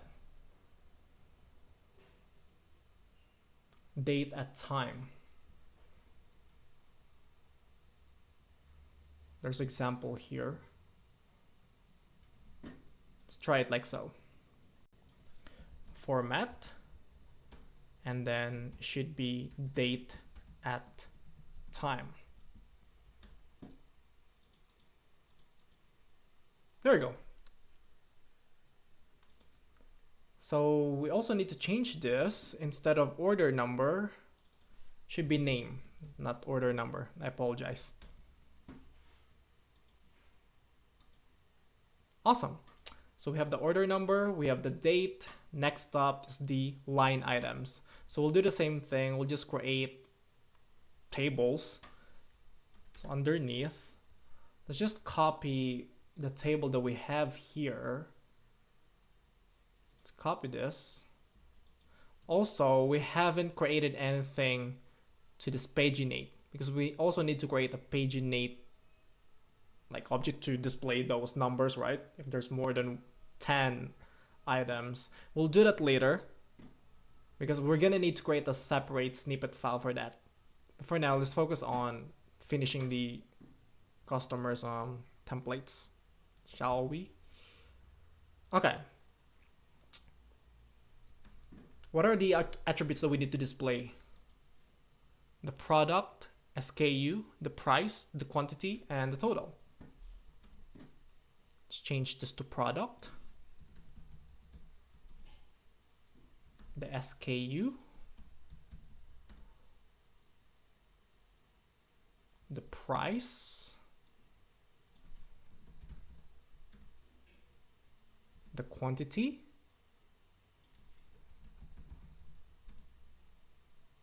And the total. And inside of the T body, we're gonna loop through the order line items. So what is the object? Let's go back to Dawn. Let's look for the line items. So here, let me just zoom in so you guys can see it as well. I know it's pretty small, and I apologize for that.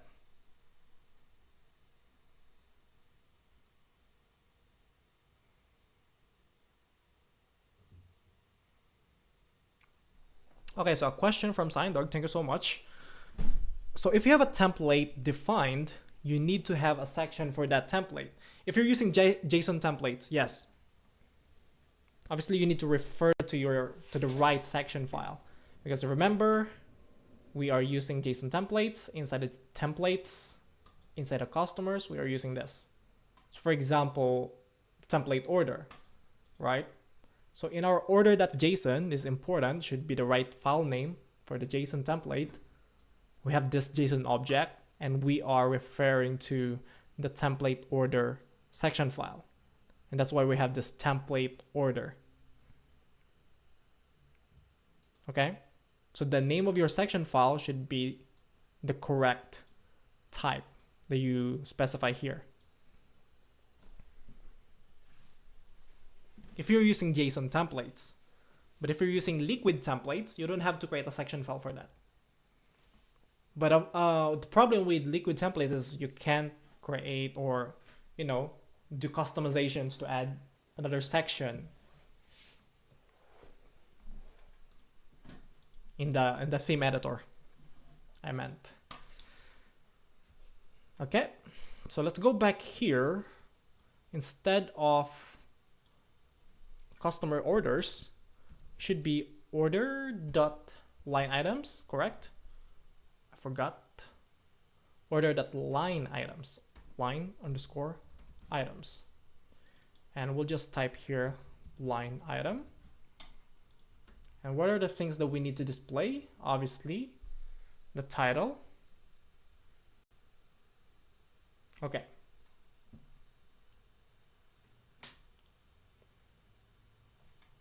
And it's even checking.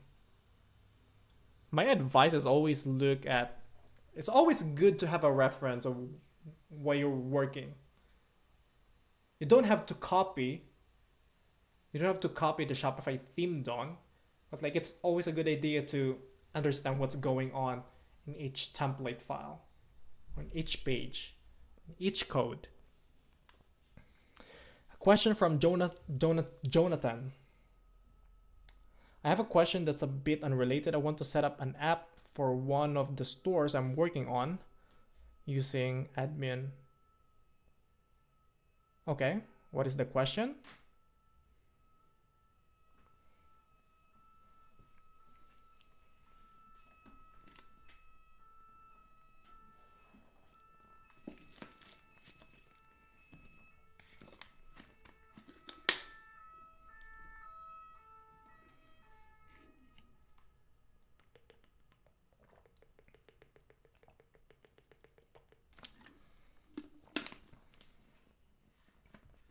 So the idea is that product pages will have an input field and the price of the product will change depending on the input. That's a bit tricky. That's tricky because prices cannot be changed. A price cannot be changed.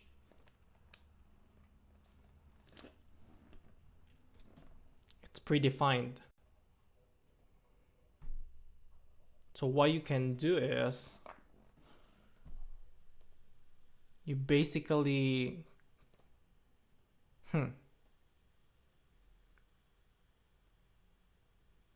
it's a donation service. In fact, I don't think Shopify allows that. Donation things.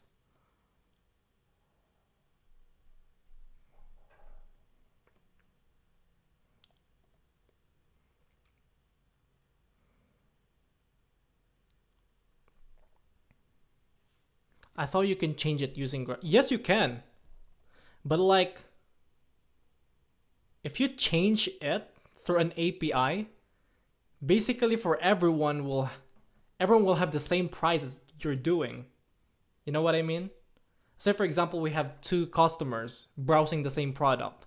If customer number 1 changes or made changes to the input field that you're talking about, it'll trigger the GraphQL API call or whatever. It changes the price. The change will also apply to the customer number 2. So I don't think that's the thing that you want to do. You want the change to be specifically just for one customer, correct? No. That's not possible.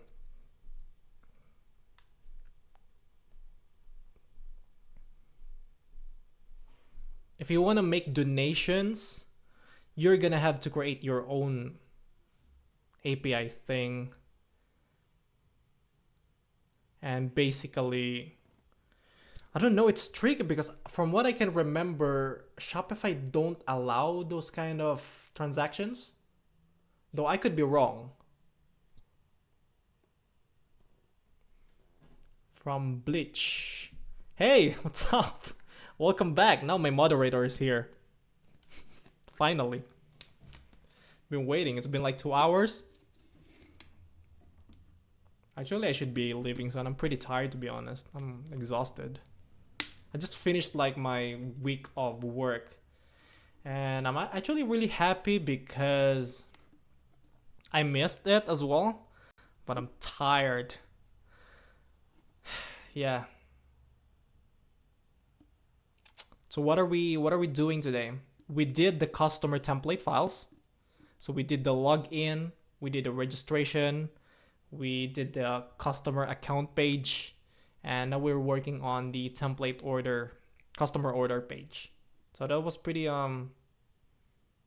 productive. So I'm proud of that. So I hope Marcel is still watching because that's pretty much for him.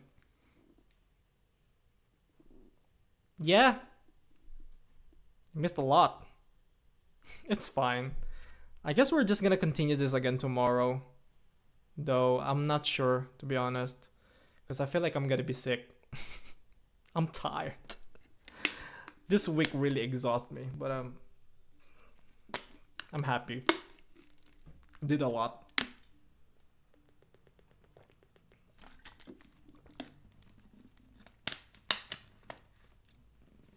How you doing, by the way, my moderator?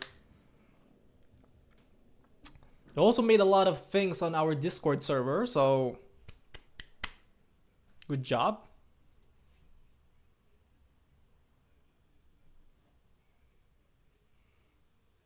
Very happy on that.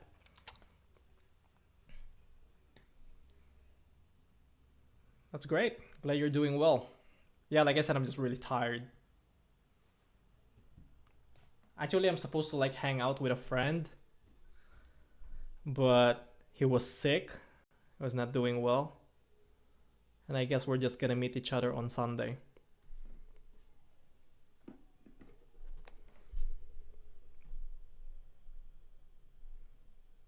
Some persons are missing for me to moderate channels. You mean permissions? Yeah, maybe you could just DM me that later if you need something.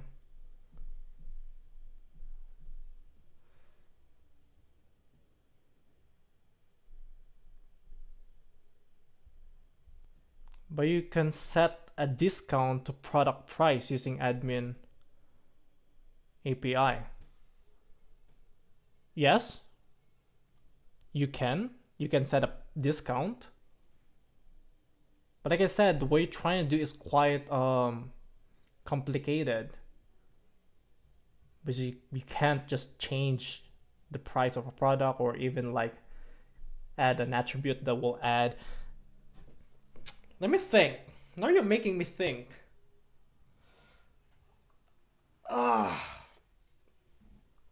I'm tired and I can't think straight.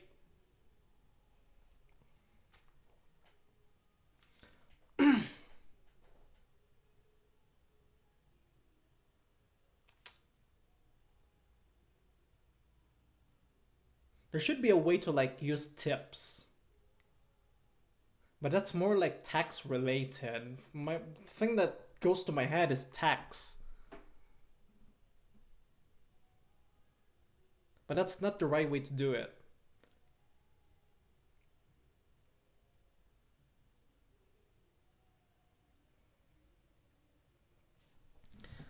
I mean, headless should be able to, yeah, like I said, you can pretty much do anything. Because you can install like libraries to do whatever you want. I think what he's trying to do, Jonathan, is he wants to create like a donation like feature. If you are building a headless e-commerce, Jonathan, if you're building a headless online store, you can do that. You can build your own API. But if you're using a Shopify theme, if you want to build your own Shopify app to basically just do API calls, that's a tricky one.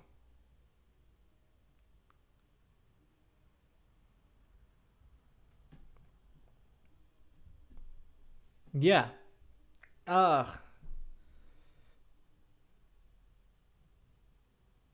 No, unfortunately, I can't think of anything that you can do to do what you want, like the donation kind of thing. Maybe we can look it up together. Shopify donation apps. If there's a way to create an app, then there must be a way. Tuck. Where's my development store? Oh, it's this one.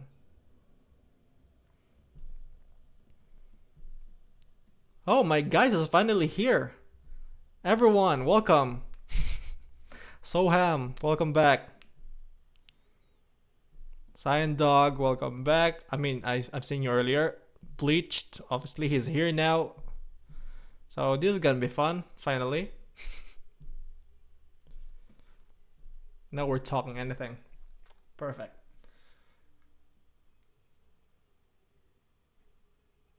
So there's this app, Easy Donation.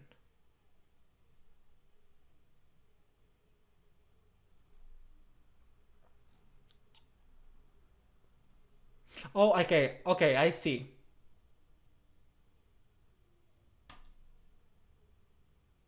But how do they do that? So there is this, but it allows them to add a custom amount. I guess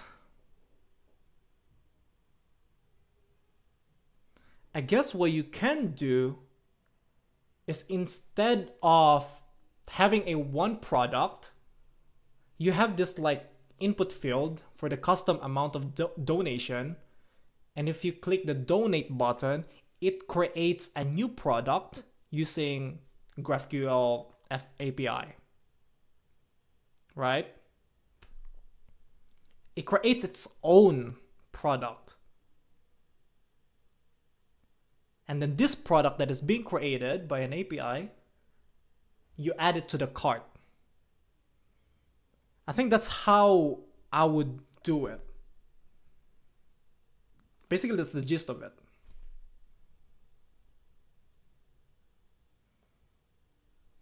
You know what I mean, Jonathan? What I'm currently doing is just setting up a product with some variants which represent different donation amounts.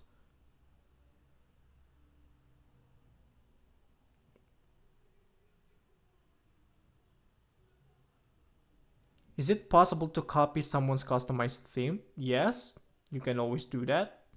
But don't sell someone's theme. That's illegal. How complex would that be? Would you recommend Remix or Node.js template? I'd recommend Remix now.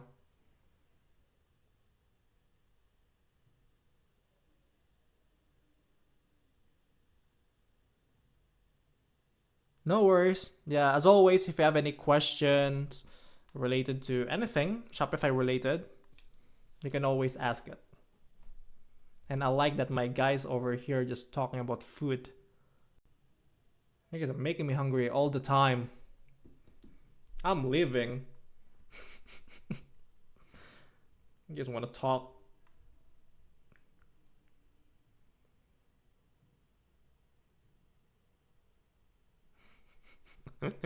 No, you're all good. I'm learning from all of you guys.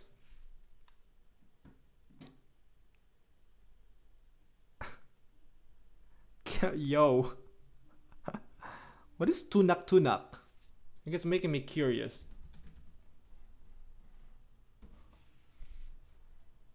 Oh my god. No, I'm gonna get copyrighted.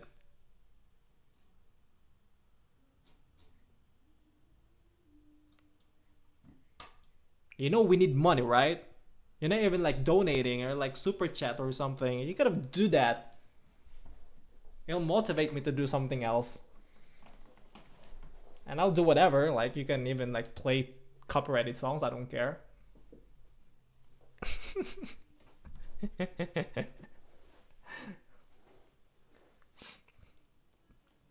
the hell is wrong with my chair? I feel so uncomfortable. No, you guys are good. Now we have 8 people and we are reaching 80 views. That's great. I feel like we're doing well in the streaming, but I also noticed that my views are going down, so that's not a good sign.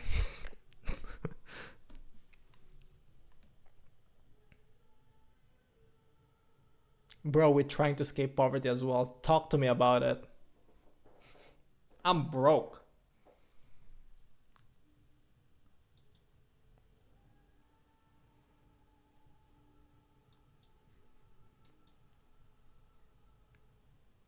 Imagine being rich. Imagine. Let's go to Twitch. Maybe someone did something. Yeah, by the way, I was saying this before. Maybe you guys can follow me on Twitch because at some point I'm just gonna stream out of nowhere on Twitch, at least. Like I'm not going to stream on YouTube, just on Twitch. So if you guys want to follow me, my URL is twitch.tv twitch.tv/ You can follow me there. I know, but I don't want to like mess up my YouTube channel. Because as much as possible, Shopify related things are just on YouTube. That's what I'm thinking. I'm thinking of like just bleaching my hair. Also, I noticed that the chat on my screen is not updating. What the hell is going on here?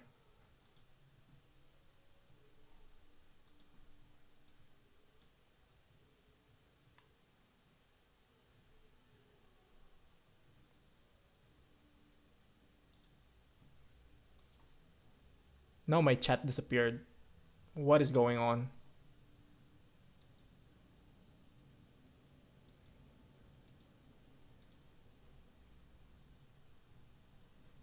Did I lose connection? I hope not.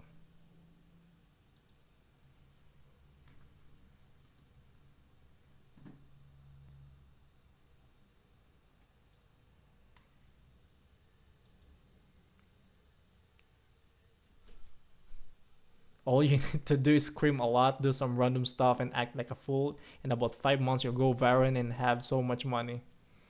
Yeah, I can do that. And then you can just keep saying, yo, chat, chat, chat. Hey, yo, chat. And just say gibberish things. I'm not talking to anybody about. Anyway.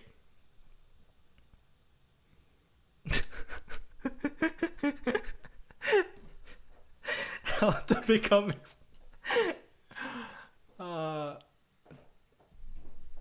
but they're funny though, so that worked for them.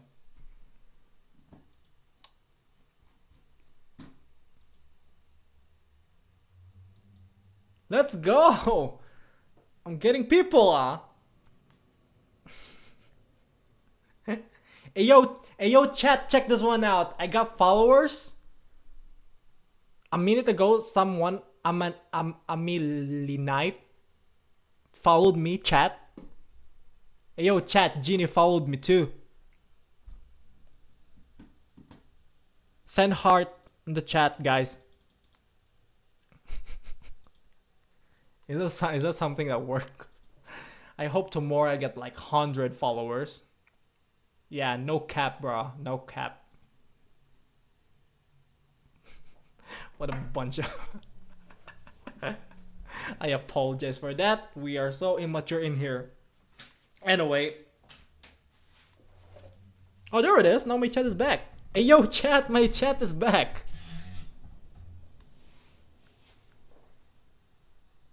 But it's not updated. Oh, there it is. What is going on with this thing?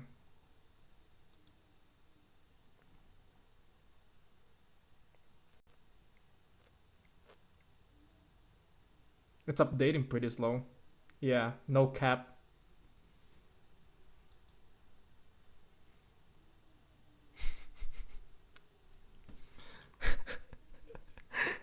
This is funny.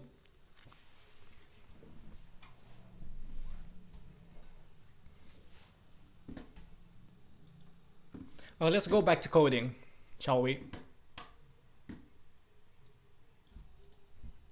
I feel like we're doing pretty serious stuff now. Like, this Shopify theme is supposed to be funny. I don't know what happened. Check Twitch. Oh, hey yo, chat. Someone first time chat. What's up? Hello, AZ. How you chat?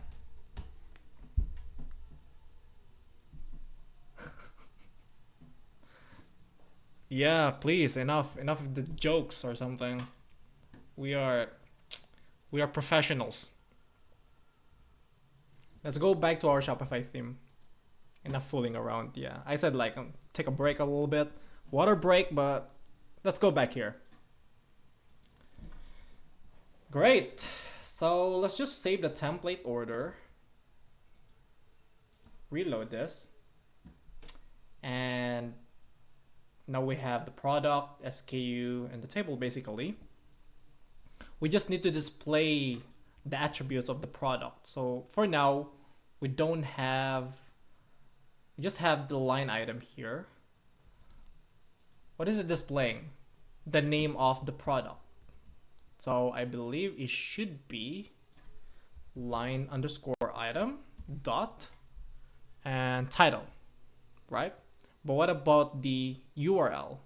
So it should be line item dot URL. That's it.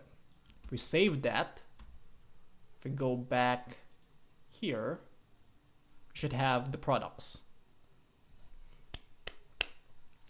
Great. Next is the SKU. We'll do the same thing on the next table data element.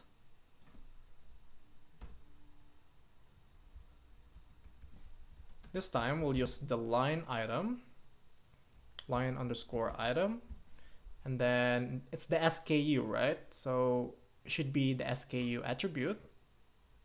Next is the price. So we'll use line item. Let's just save this for now. Take a look at our table.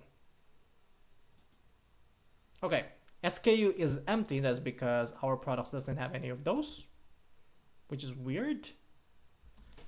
It's supposed to have SKU.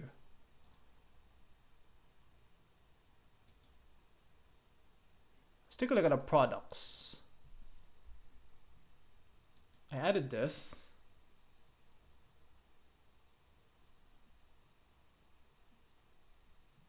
Unless I'm doing it wrong. So we have the title.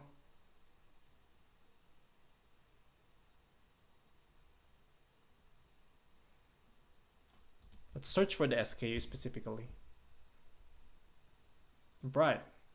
So it's not using any filter anyway, so perhaps the product doesn't have any SKU.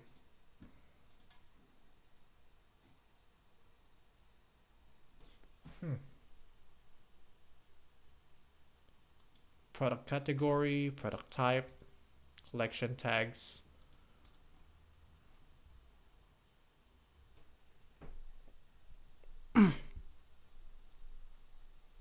So liquid files come with Tailwind built in? No. No, it is not built in. What is SKU? It's like product, yeah. It's an acronym of something. I forgot honestly. SKU stands for yeah, keeping unit.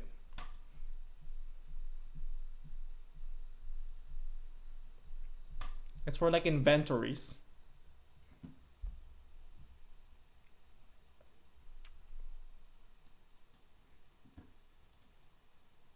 But I don't think we have set it up here. Should be in the inventory, I guess. Yeah, there's no SKU. For example, this one. Tuk tuk tuk tuk tuk tuk.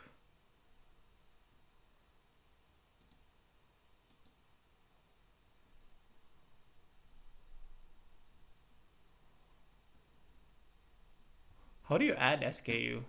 I don't remember. Shopify adding SKU.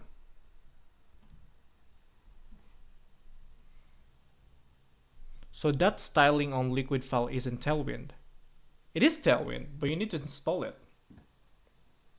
That's what we did in the first stream. Before we set up everything.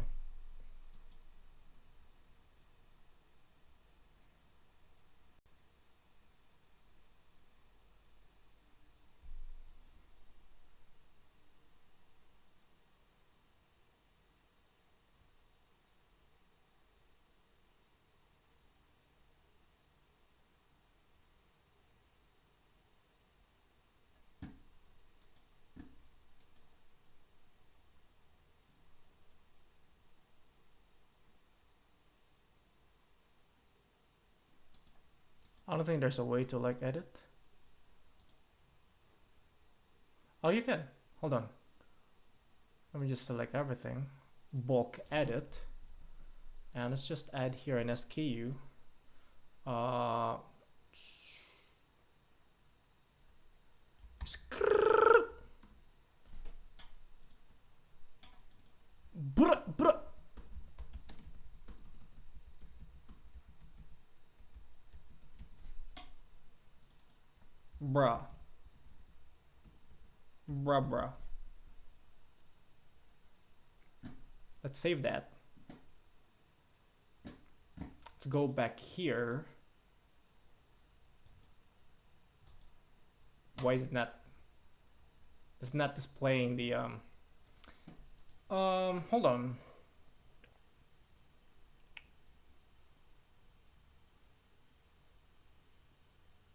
Let's just honestly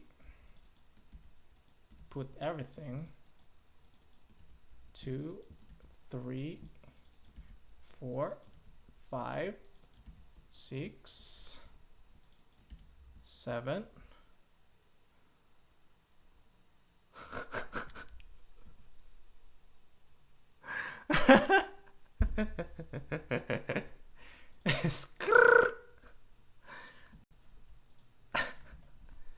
Come on, chat. We need to make this live stream entertaining at least. Someone can clip this and I'll be trending on TikTok. 14, 15, 16. Save.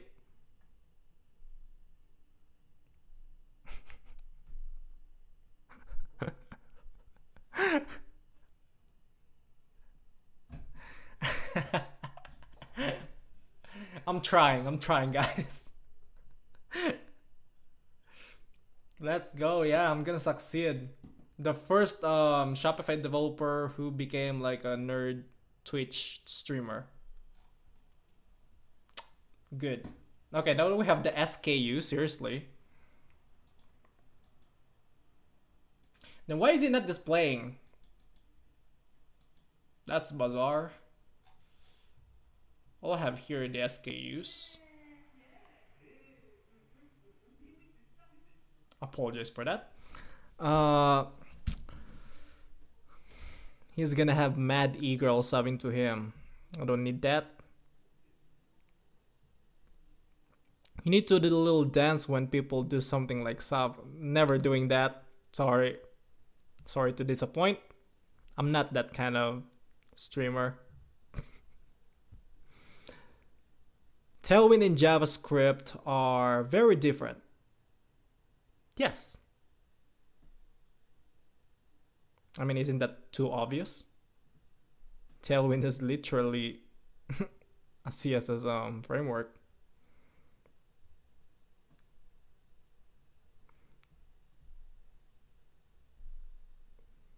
Okay, this is the final test. Let's see how he reacts. This is the final test.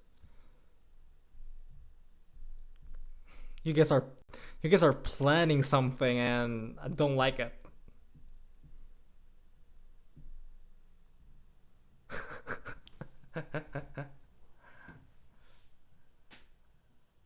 What are you guys attempting to do?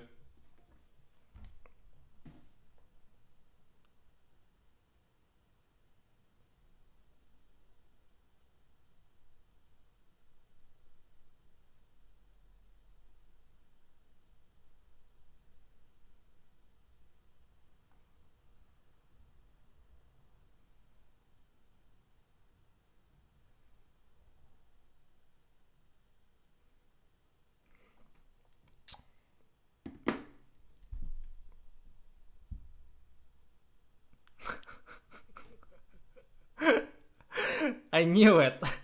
Okay, let's wait for it. Let's wait for it, okay?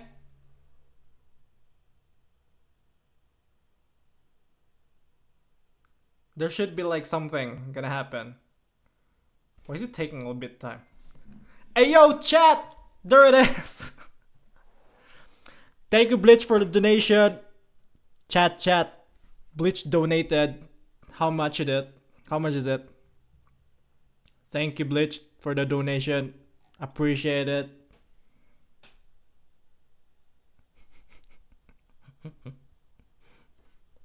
That was the test. That's how I react. Was that too lame? Hey yo, chat, spam heart in the chat. Spread love, chat.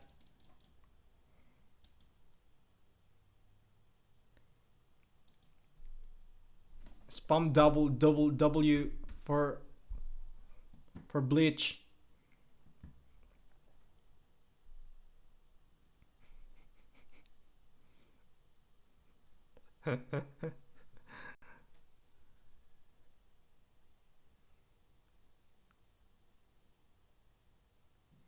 Is that gonna make me successful? I hope so.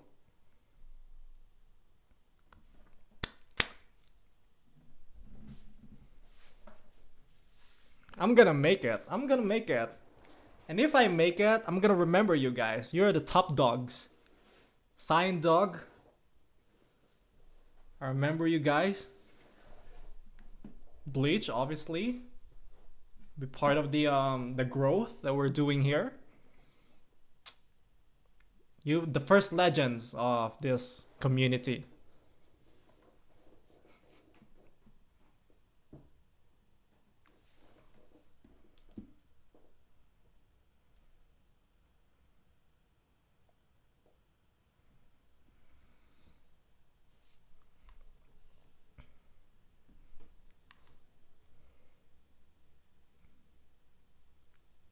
You just need to work a bit more on your fake reaction. Where you getting there? Shut up. I can't do that.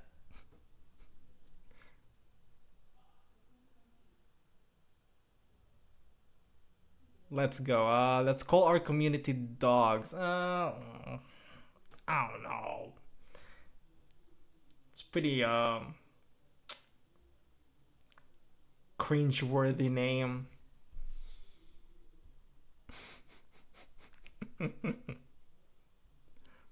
Dogs.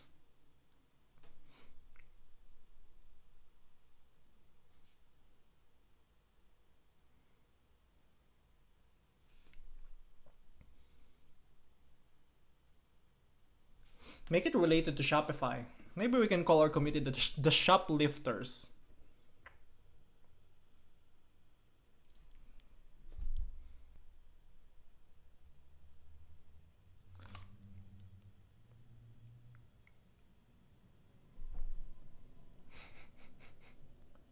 It should be cringier though, but I'm sparing you because you're a newbie.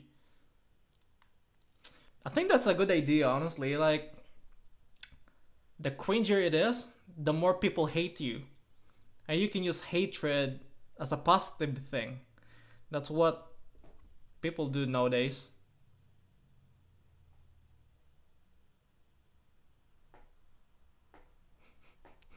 This man is trying real hard to get arrested. Yeah, speed run. We're speed running the prison.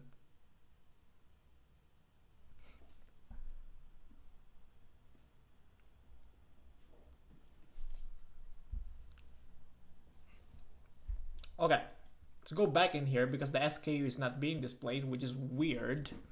I don't know what's going on. Is it empty?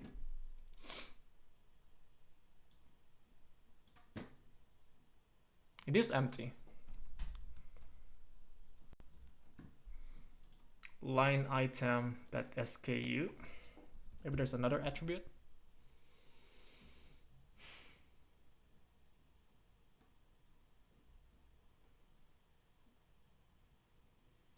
It's really empty. I don't know why it's not displaying the right thing. Let's proceed to the next attribute. Line item.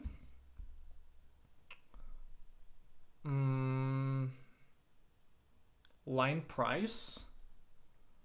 And then we need to use a filter, money with currency.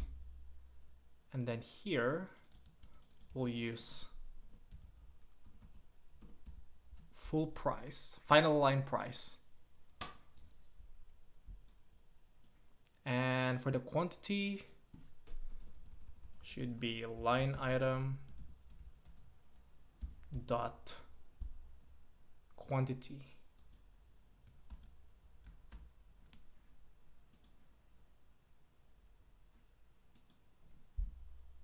There we go. Now we have the price, that's good, the quantity, and the total. All right, we're pretty much done with this.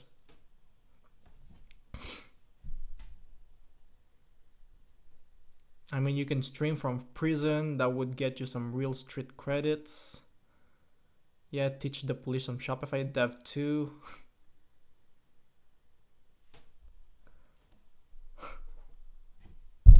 Imagine doing e-commerce and never mind, we're not gonna talk about that. It's pretty sensitive. Where are we going now? What else do we need?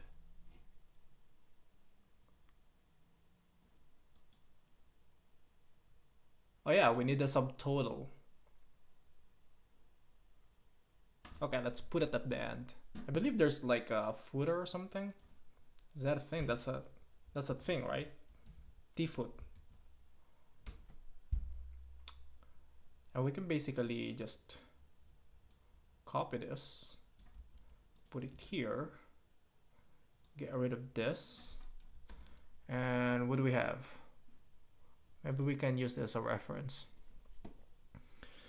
From Mark Johnson, thank you for the question. Could it be due to the orders already added before you added the SKU? Maybe it copies the data.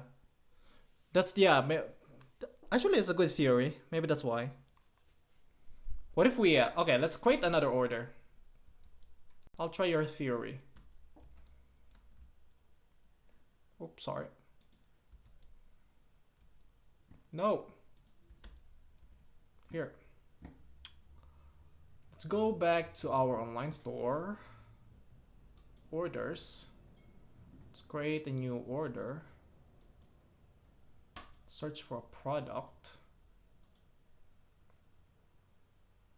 Let's try this one. Add. Let's make a quantity 2. Let's add our customer.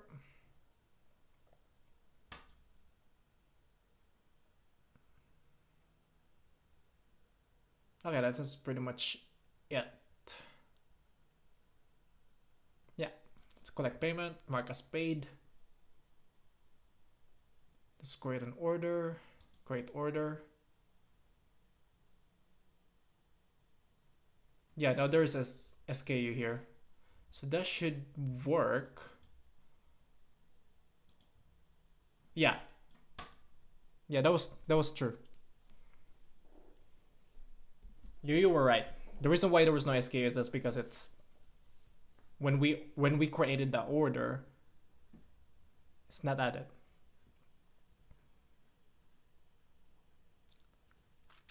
All right. Hey, yo, chat, we have 12 people now. Welcome to the stream, man. Seriously. If you have any question, as always, you can do that in the chat.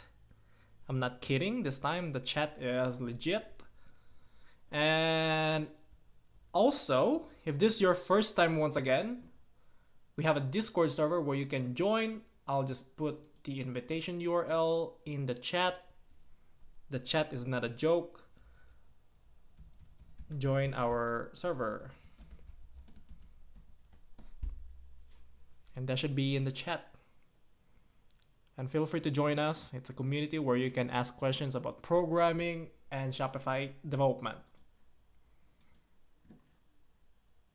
Let's make our community big enough. Big enough for Bleach to moderate. So Bleach would be happy. No, I like to remind everyone that they can join. It's a responsibility that I like to do. I'm moderating you. That's my job.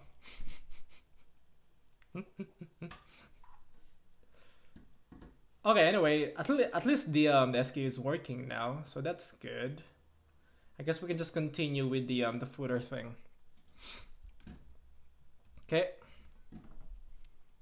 Let's go back here. What are the things that we need to add? Let's take a look here.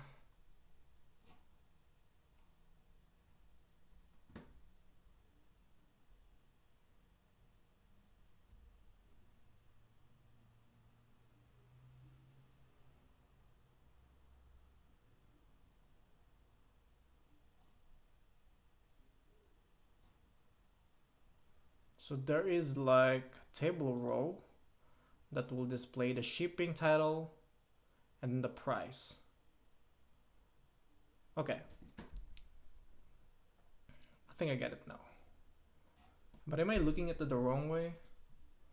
I have the T foot here. Okay. All right, I think I get what I'm gonna do now. Let's do it.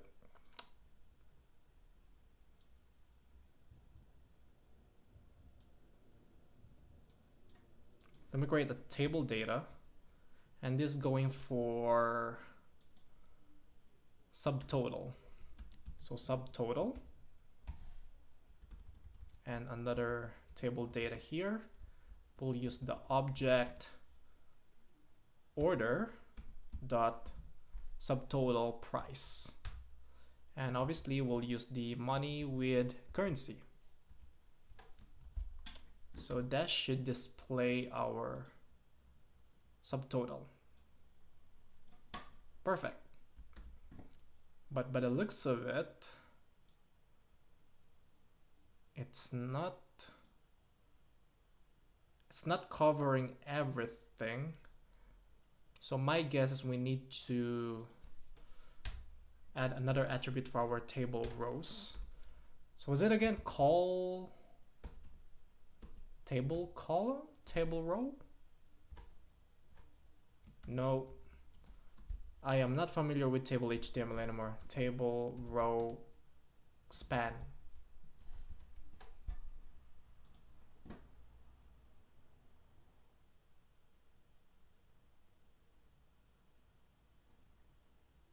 Should be like this, so you should cover everything. Row span.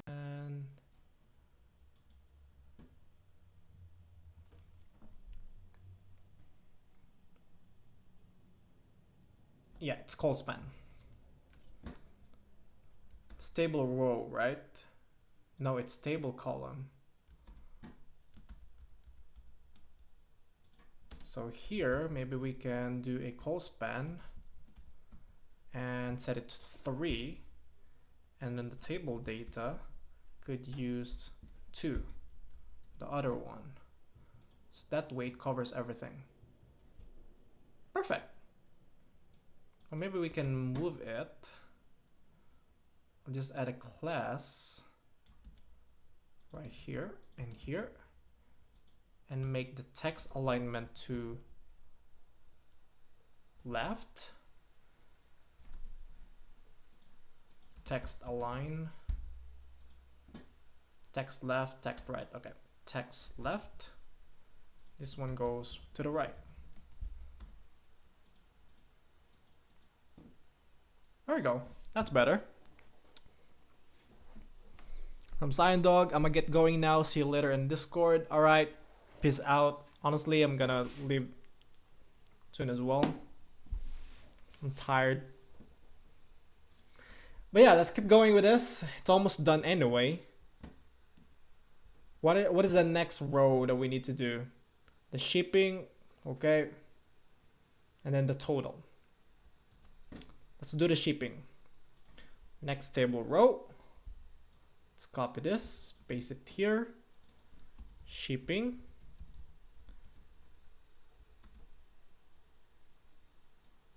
Shipping fees, I would say. And this one should be, what is the value? Where am I getting that?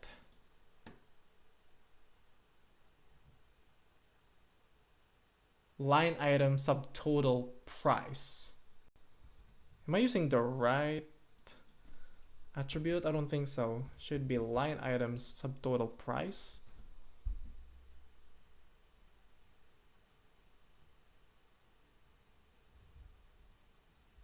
But it's also like looping through the discount. We'll just skip that for now.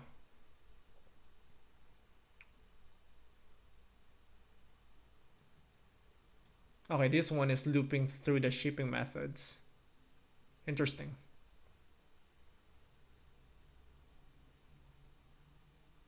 Okay, let's do that.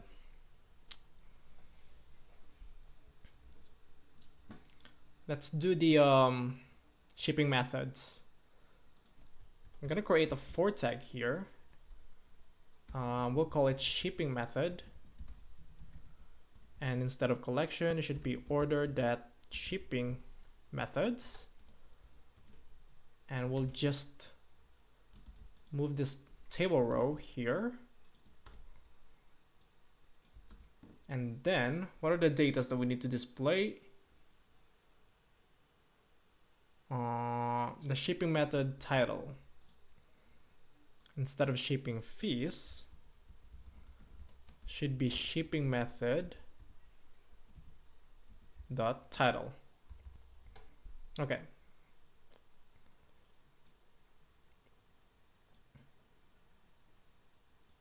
And then this one should be the price, shipping method price.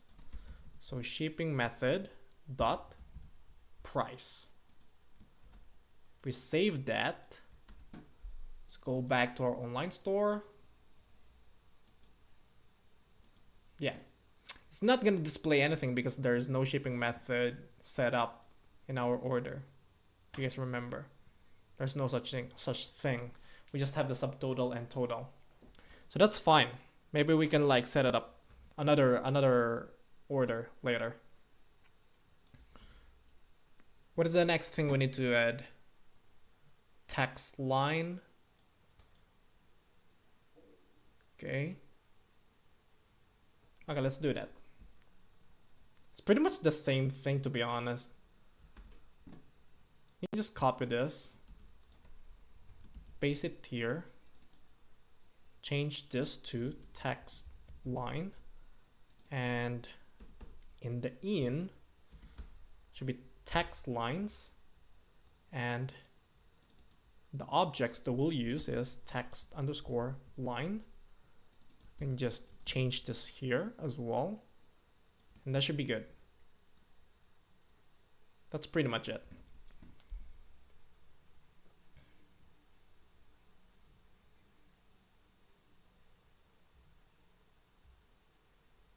And the last two items that we need to add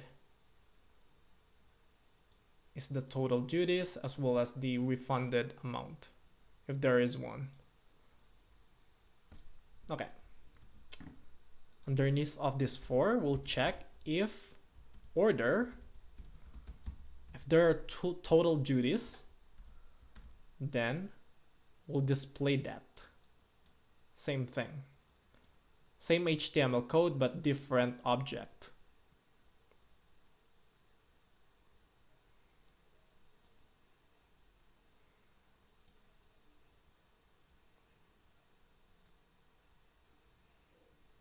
Okay.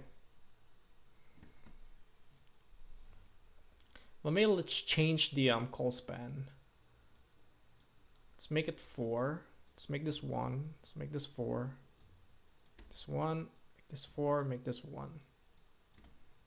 That way it's all clamped together. And we can just copy this table row, put it inside of the if.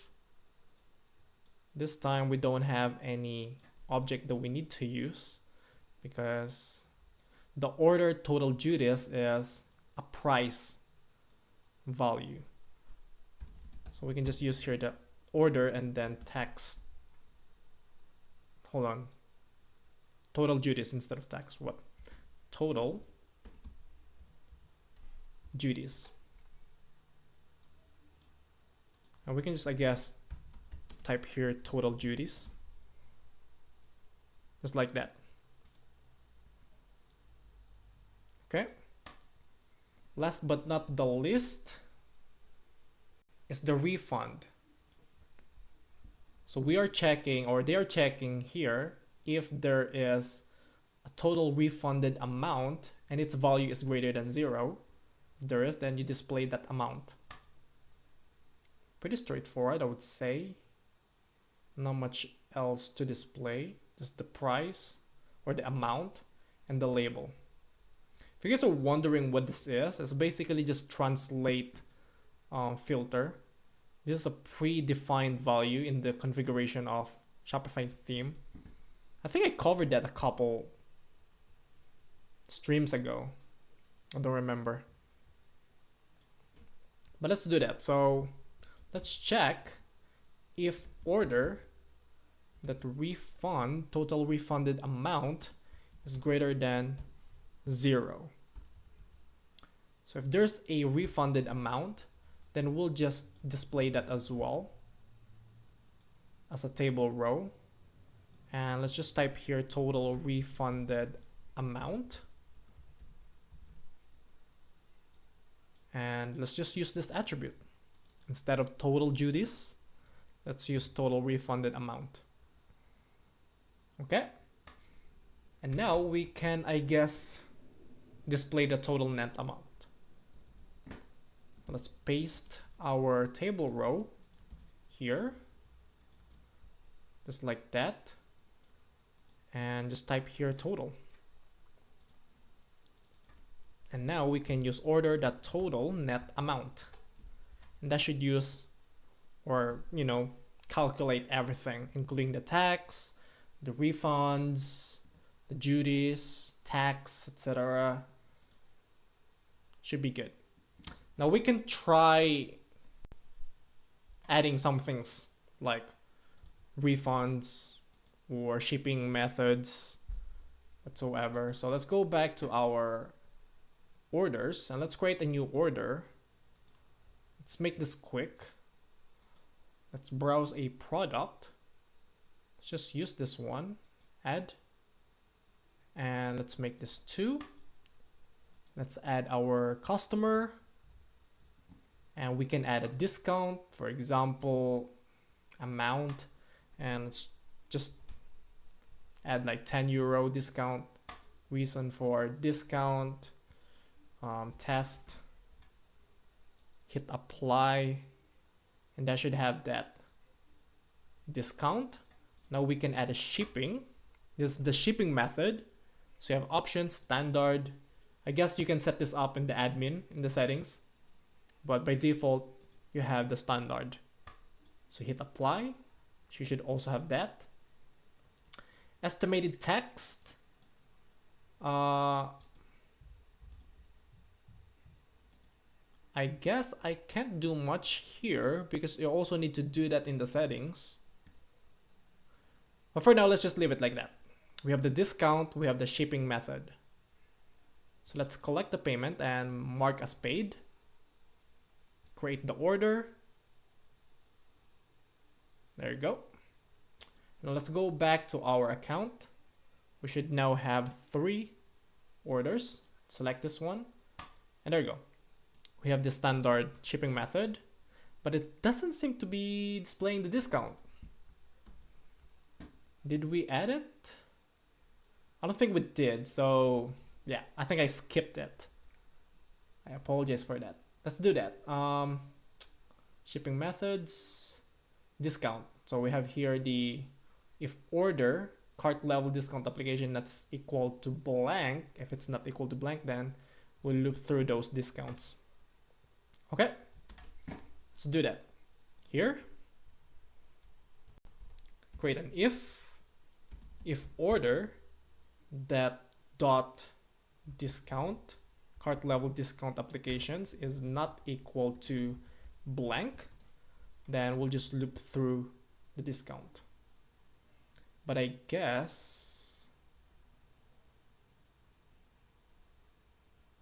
yeah, we'll just loop through that. So for each discount in the order dot cart level discount applications, then we'll just display table row and I guess display the title. What about the price? Yeah, it's here, the total allocated amount. So let's copy this table row, paste it inside of the for,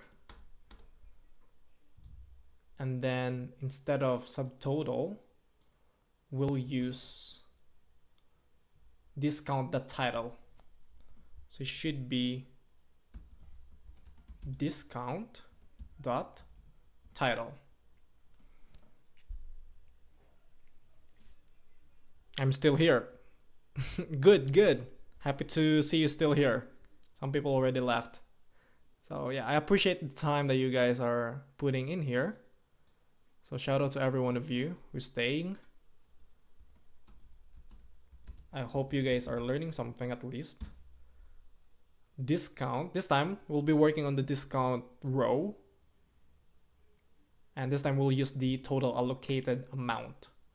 And obviously, since this is a money value, we'll use a filter money with currency. Save that, and this time we should have the discount that we set up earlier. There you go. As you can see, we have the test here. and the value is 10 euro. Awesome. There it is.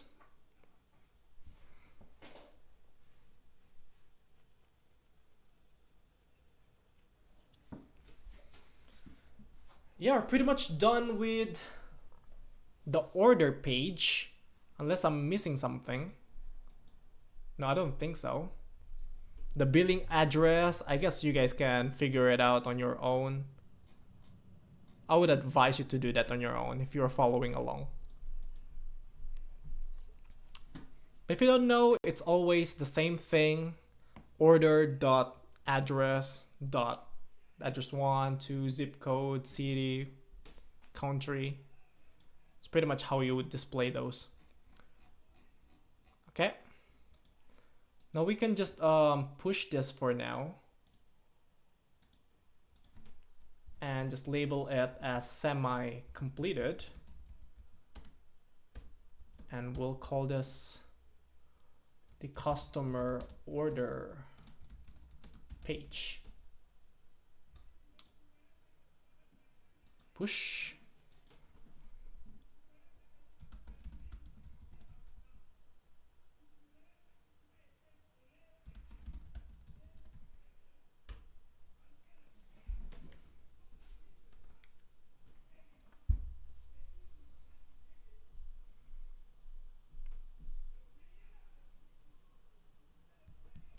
Awesome.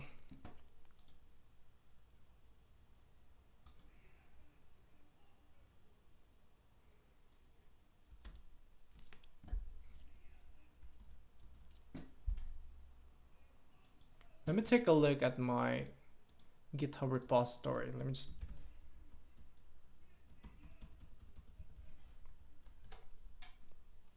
Let's see how it's doing. So we have 17 commits. Okay. So as always, you can refer to the commits, and for each commit, you should have like the changes that we made for each template file, section files, assets, etc. But I think the most common confusion that you will experience, I guess, is something related to Tailwind. So my advice is just to always execute Tailwind CSS command to get, the latest style sheet. Like, you don't have to copy the style sheet I have here. I think that's one of the problems of my students.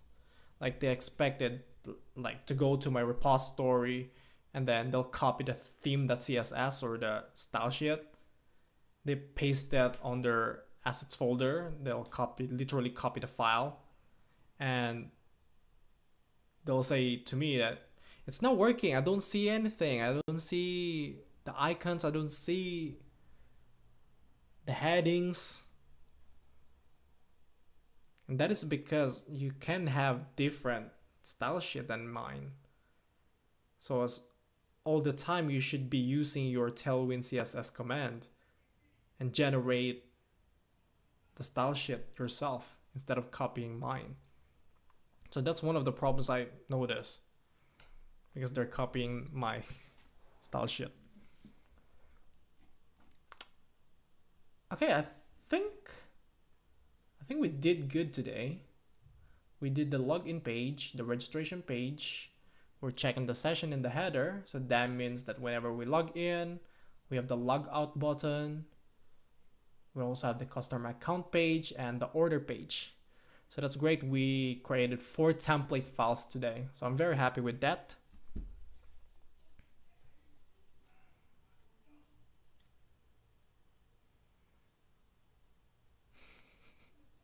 Are you going to post any members only content or members only things right now?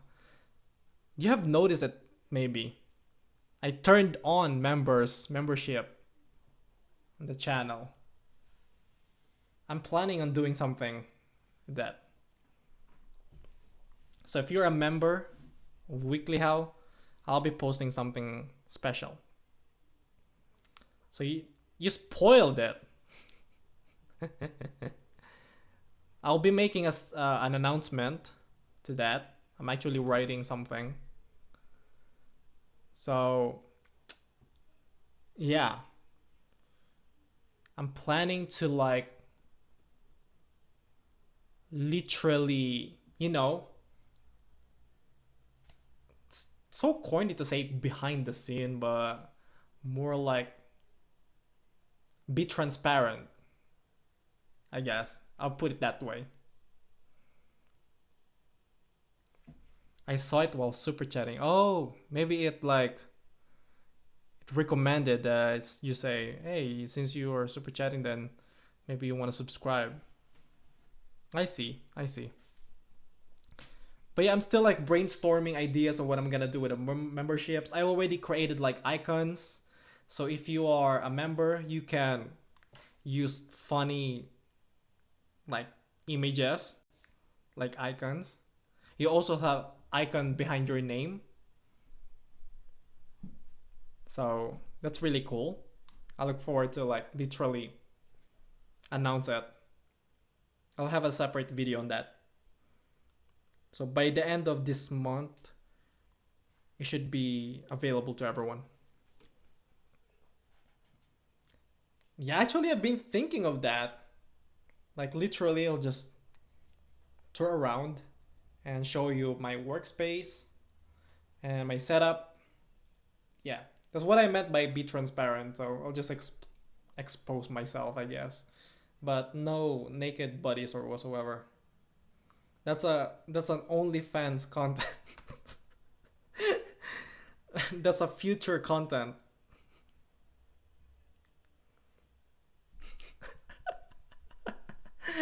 Oh my god.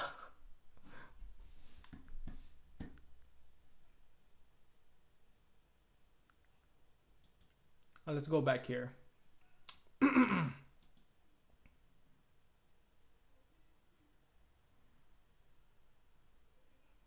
Awesome.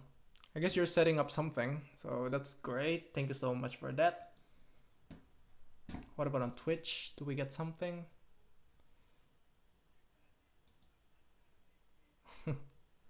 Nice. Thank you for following me on Twitch, by the way. Yeah, I guess I can start streaming here any day now. My goal is to have 15 followers, but it's good. Yeah. So my plan on Twitch is just to do random stream, something unrelated to Shopify or programming.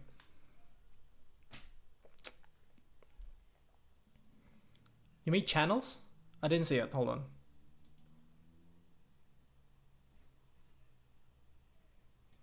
Oh yeah, you made this. Bots games, memes. But I thought of something. I had an idea a couple days ago. Something I'm gonna add. Shoot, I forgot.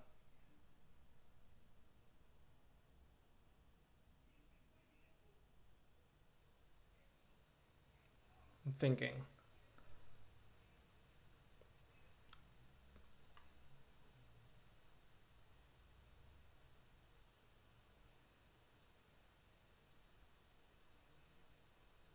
Maybe like also languages. Yeah.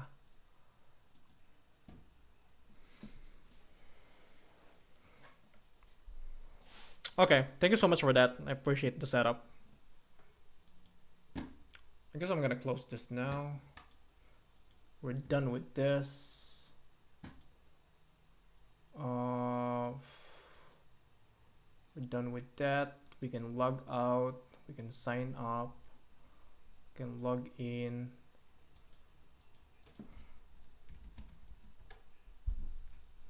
Oops.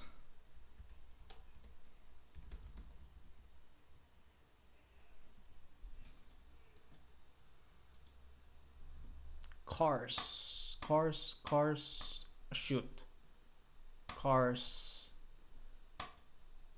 submit. Okay. Looks like everything is working.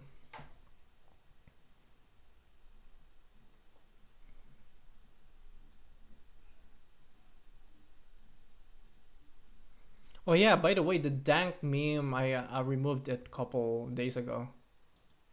I thought no one's really using it, so I removed it. But if anyone's interested to mess around, I guess that's fine, but be responsible. I mean, you're a moderator, so you can just moderate it. Feel free to have fun.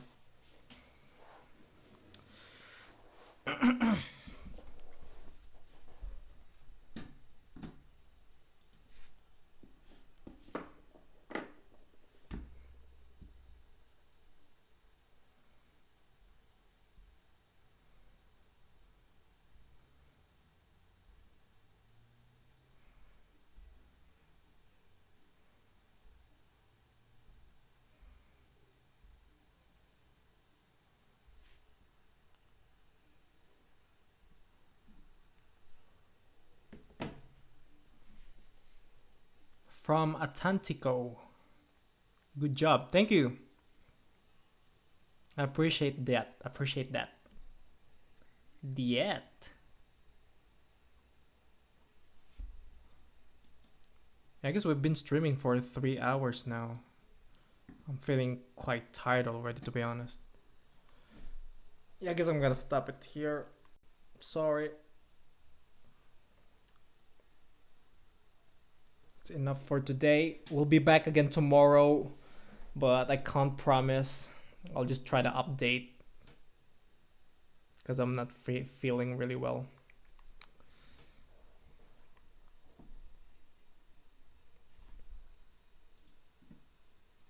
Honestly, I've just been missing this too.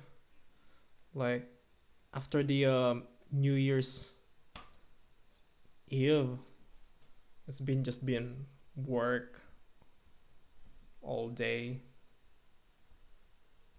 I've been setting up my stuff as well. Writing new scripts.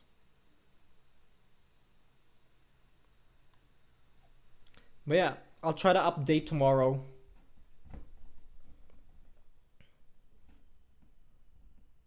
But obviously, you can still talk to me on Discord server if you guys have questions. I'll be there. I mean, that's the whole point of it. So even if I'm not available to do stream, you can always ask questions. So yeah. Thank you for coming. I appreciate the time. Thank you for the questions, for the sub, for the super chat, especially to you, Bleach. You've been doing that quite often now. You're gonna make me rich. Where's the Discord link? Okay.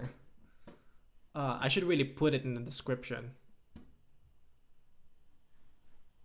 I'll do it next time in the description. I keep like forgetting it. Hold on. Just copy that. Okay. Oh yeah, there it is. Thanks, Bleach.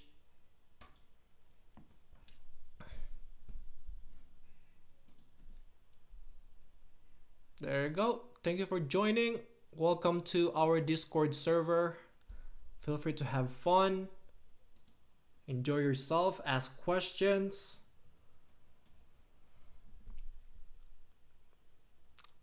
Marcel, welcome back. Good to see you again. Actually, we're about to end now. Quite tired and I want to get some rest for a little bit. Chill.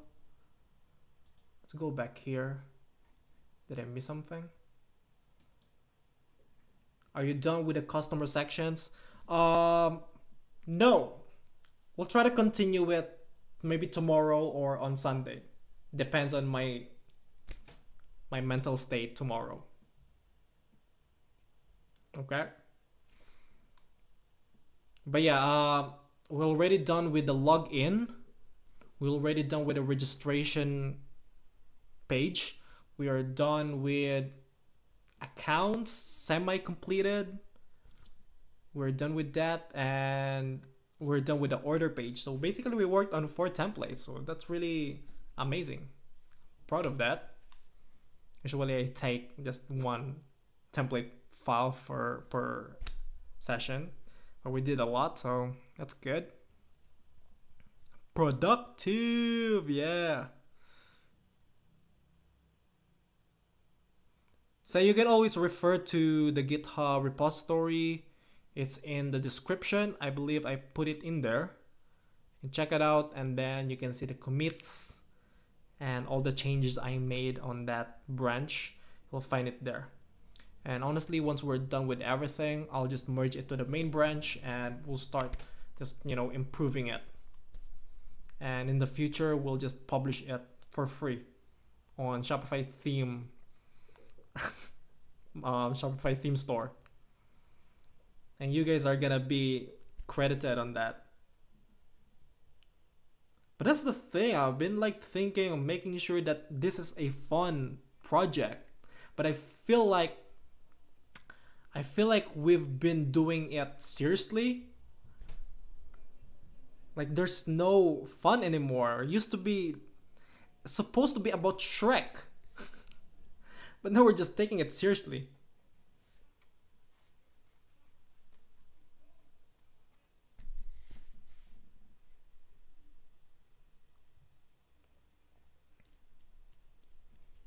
Yeah, I think this is you.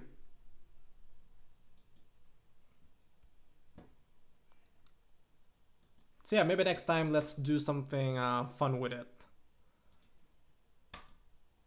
But the thing is, it's customer account, so I can't really blame everyone. It's nothing to do. But yeah, maybe tomorrow we'll do something like a new section to display something here. Okay, that's what we're gonna do. We still have this. We need to create a page for this as well. So yeah, good project anyway. I'm happy about that.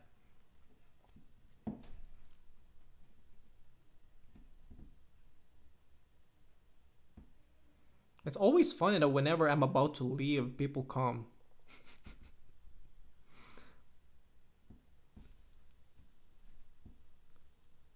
I mean, you can always say something to make me stay.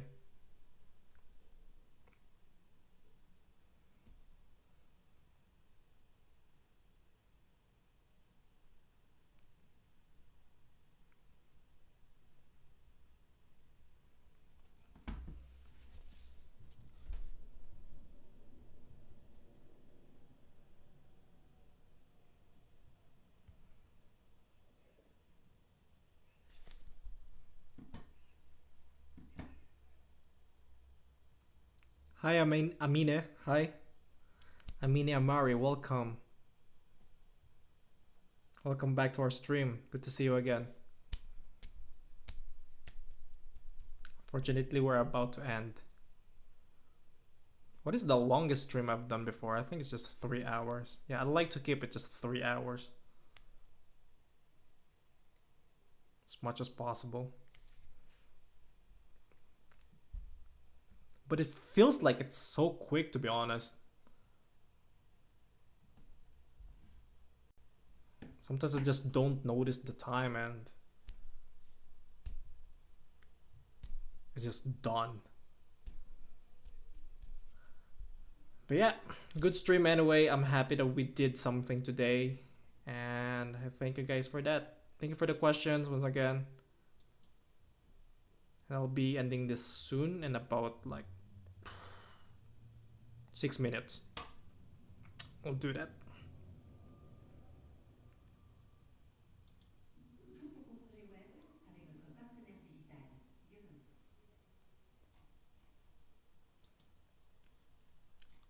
Do you guys have any questions left? Otherwise, I'm gonna end this.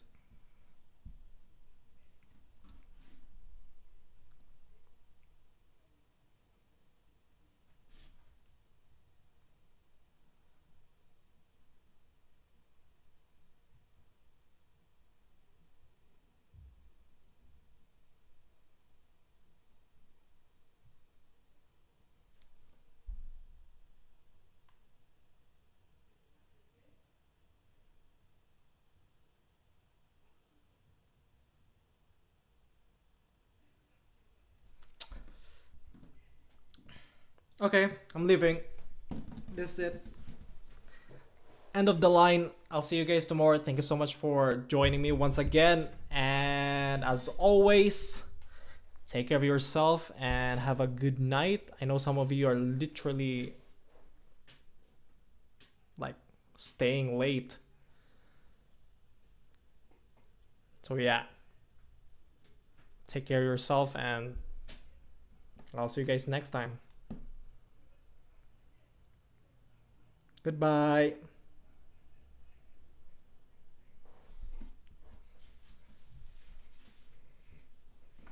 Yeah, it was fun. Did good today. Anyway, yeah, I'm going. Bye bye. Enjoy the music for a couple of minutes.